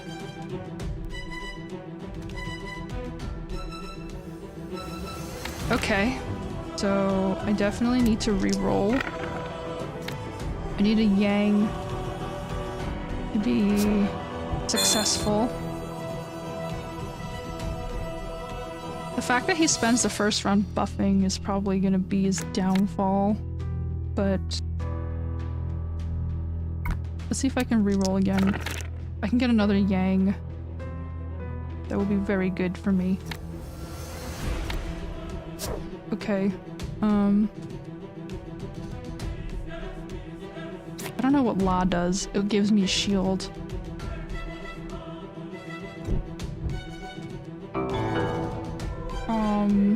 That's good.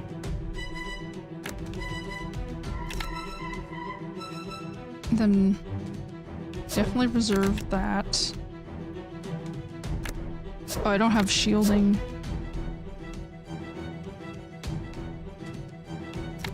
I should have... Okay, that's okay. We'll just smack him and see what happens. He gets rage. Do I want to heal myself? Nah, let's make it spicy. We'll see what happens. So he has a lot of rage. Okay. Interesting. Definitely want to get some extra die here. So if you attack him... Oh. That buff is no good. Like, he just gains... If I shield myself, maybe.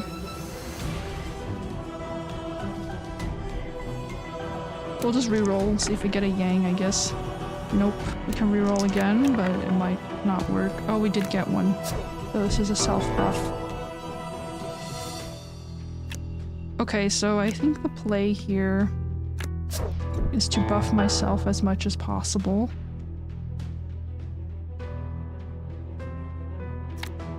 I don't know if touching him is worth it. Because it's like every single time you smack him.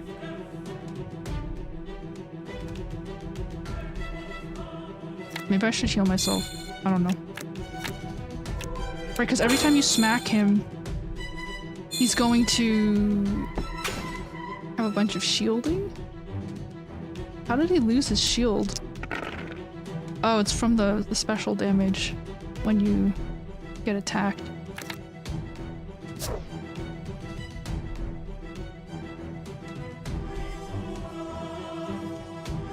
Okay, so this is a pretty useful skill. I'm gonna keep using it. Keep that. You don't want to smack him as it keeps building rage stacks. I mean, it depends, right? Let's see, how much damage does the guy do? 19 damage to a random target when the round ends, so we do 19 damage. I'm gonna reroll, see if we can get another Yang. There we go. But we'll do 22 damage. Get some shielding.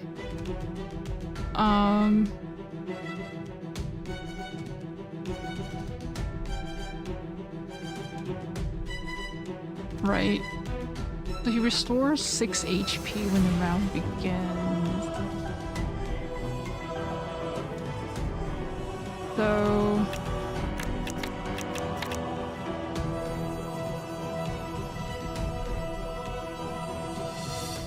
I don't know, right? Because you want to like hit him in one go. Oof. How does that do 11? Oh my god. They have no shielding. Remove all dough. How many doughs do I have? 12 times...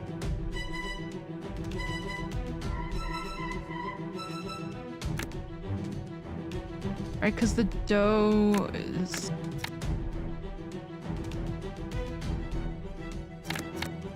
I feel like I need to stack more. Alright, well we have to do damage to him eventually. And end the turn. Oh, okay. Alright, that was the good call. It looks like it was enough damage to get him down. Huh. Interesting. Your fierce notes transform into a sharp edge, confronting Shongyi's strikes. Utter astonishment flits through his eyes at this moment, and he suddenly stops and begins to dodge your attack awkwardly. Though you don't know why he gave up his assaulting stance, you won't let this chance slip. The result is revealed after several moves. You and Shongyi salute each other, and he acknowledges his defeat without complaint. However, his face seems a bit odd when he leaves the ring. Some guesses come into your mind, but you have no clue about his motions. You must think about the man later. Now you'll face the final opponent of the tournament, the most powerful fighter you have ever seen, your sister, Bai Chi. Okay. That's gonna be fun. Oh, we actually see her Chinese name, I think. Not sure what it is. I can figure out, like, how to actually pronounce it. Right, if I write this in my dictionary. Because I don't know.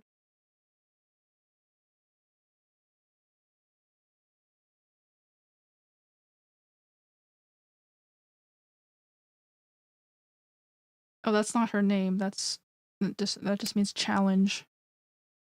命运总是很有趣，你一定没想过有一天会站在他的对面吧？ An interesting fate as always. You never thought that you would face her. Oh, late. Bai Chi just ended her fight against another winner. The man launched only 3 strikes at her before getting her pressed on and being hit on vulnerable joints. The bulky opponent collapses in a bang, and Bai Chi is ready for the next fight. Well, of course she recognizes you, right? The astonishment in her eyes flits by and is replaced with a complex expression. Brother Chi, why are you here? Right, it's like, why do you bother? Come on. Come. Something soft in your heart seems to be touched by her. You inhale deeply and stir your strings suddenly, and dissonant notes interrupt her. Alright. Bai Chi raises her head proudly and puts an arrow on her string.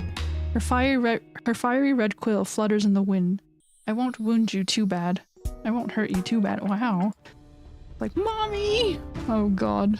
It's so awkward.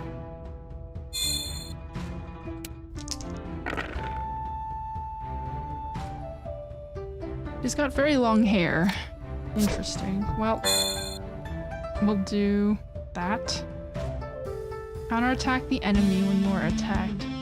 For every 1 time of basic damage taken, remove 1 flame tassel.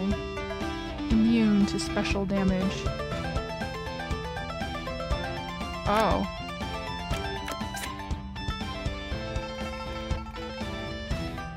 Okay, so this is not special damage. We'll re-roll and see what we get.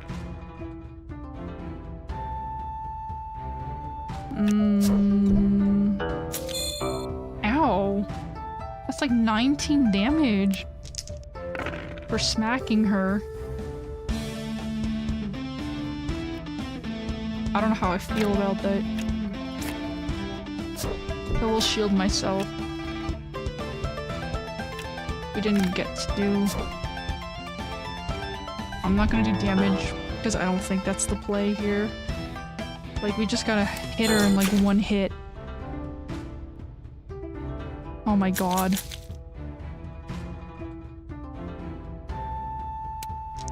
She does a lot of damage. Light the fiery arrow. Oh my god, dude. So she specializes in taking away all of my stacks. Yep, that's gonna be fun.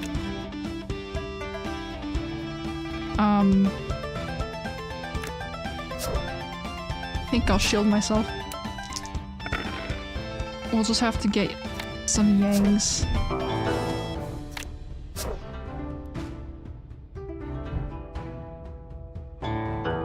I think, I might die. But we'll see what happens. Oh, okay, it's not too bad. 1 burning. Oh dear.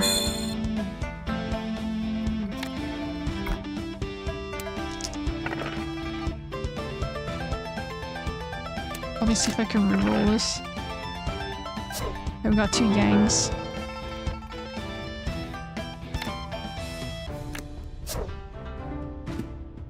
I mean... I need to protect myself from all that damage. Right? And then we smack her? I don't know if that even does anything. But this guy really accumulates a lot of buffs. This is so weird. Like, I don't know how I feel, because like this guy told his sister, like, I don't want you to marry these like gross men who don't respect you, and now he's like, you know, you're gonna marry the man who wins the tournament, and then he shows up and wins the tournament. It's like, Bai Chi's eyes are eventually filled with astonishment as you fight. She thought her brother was weak since she was born, but why did the feeble man turn out to be so formidable? Did the guqing, an instrument used only for playing soft melodies, grant him such power? You two stand at either side of the ring, eyes fixed on the other. You both know that your next strike must be all out and decisive. Suddenly, an incident befalls. An explosive sound rings out from the city wall, revealing a huge opening on it. Behind the opening are innumerable soldiers. You can't discern their standard, but you know they are not white-quilled troops. An assault! An orderly rushes to your father's seat and reports in panic, Reverend King, our northwest wall has been broken by stones, and an opening has appeared. Enemies are approaching. What? Your father's eyes glow with surprise and anger as swollen veins begin to appear on his forehead. Where do they come from? They come from... The orderly looks around with a fearful face. Come closer and whisper to my ear. The man walks to your father and is about to bend down. You feel things are a bit odd and are going to prevent him, but it's too late. Go to stop him, but he's an assassin, right? The so-called orderly opens his mouth. A faint and cold sheen gleams on his black teeth as if it's the gate to hell. The next moment, his teeth pierces your father's neck. Blood splashes onto the man's face, rendering him a hideous, bloodlusted fiend. Father! Bai Chi lets out a heart-rending yell. She rushes to the murderer, and the man turns to look at her. She falters briefly upon the hellish crimson face. Let's see. The man takes advantage of her brief hesitation. He seizes Bai Chi and stuns her with a heavy blow from his palm side. Then he tears off his disguise, and you recognize Shongyi of the Black Teeth. Only at this time do you know that he has been concealing his true strength from the duel in the Quill Palace.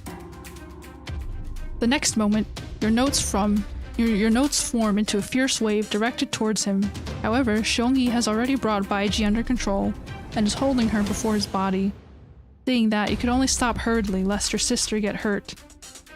The audience of the competition had already fled at the time they saw the incident. Now the place has been surrounded tightly by hundreds of white quill soldiers. They are pressing on Shongyi furiously, their weapons drawn out. Stay there! Well, more like stay there! Shongyi drags Bai Chi before his chest and presses his sword on her throat. Your king is dead. Stop now, or I'll let the princess go down with him. Halt! All! The voices of Bai Jia and Bai Yi ring out. They are commanding their men with suppressed anger. Make a way for me, Shongyi of the Black Teeth yells. The White Quill commanders order their men to do so. Shongyi jumps onto a warhorse beside him with Bai Chi and gallops out of the surroundings, heading towards the Black Teeth's territory. The White Quill soldiers grit their teeth forcefully in utter hate. Helplessness and frustration fill their eyes. Prince Chi! Prince Chi! Bai Jia and Bai Yi are searching for you around here, but they only see you rushing in the distance. Calm our people down and repair the wall. You gesture to them and come back. I'll take revenge and bring my sister, as well as the man's head, back. Oh my god. So... you don't actually win the tournament. You are, Okay, well, we can go talk to the peddler and see what he has to sell.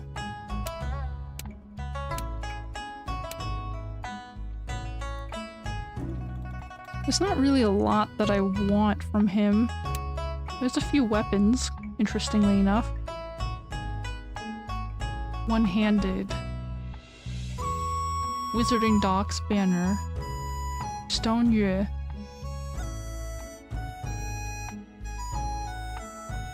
Deal 3 basic damage to 3 times. The chain blade looks pretty cool, but it doesn't fit this guy. Fang dagger.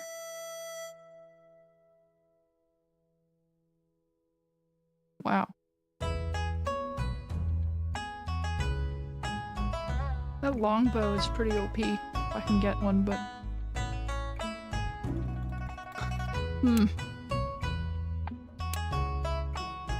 But passive healing is not that great, because this character doesn't heal very well.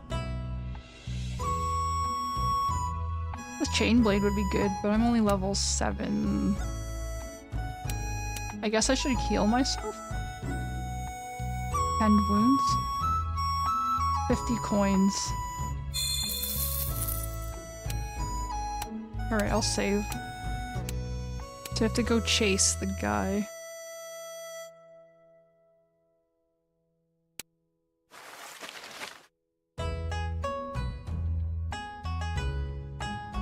Okay, well, it's already been like 3 hours of streaming, so I think I'm good for today's session.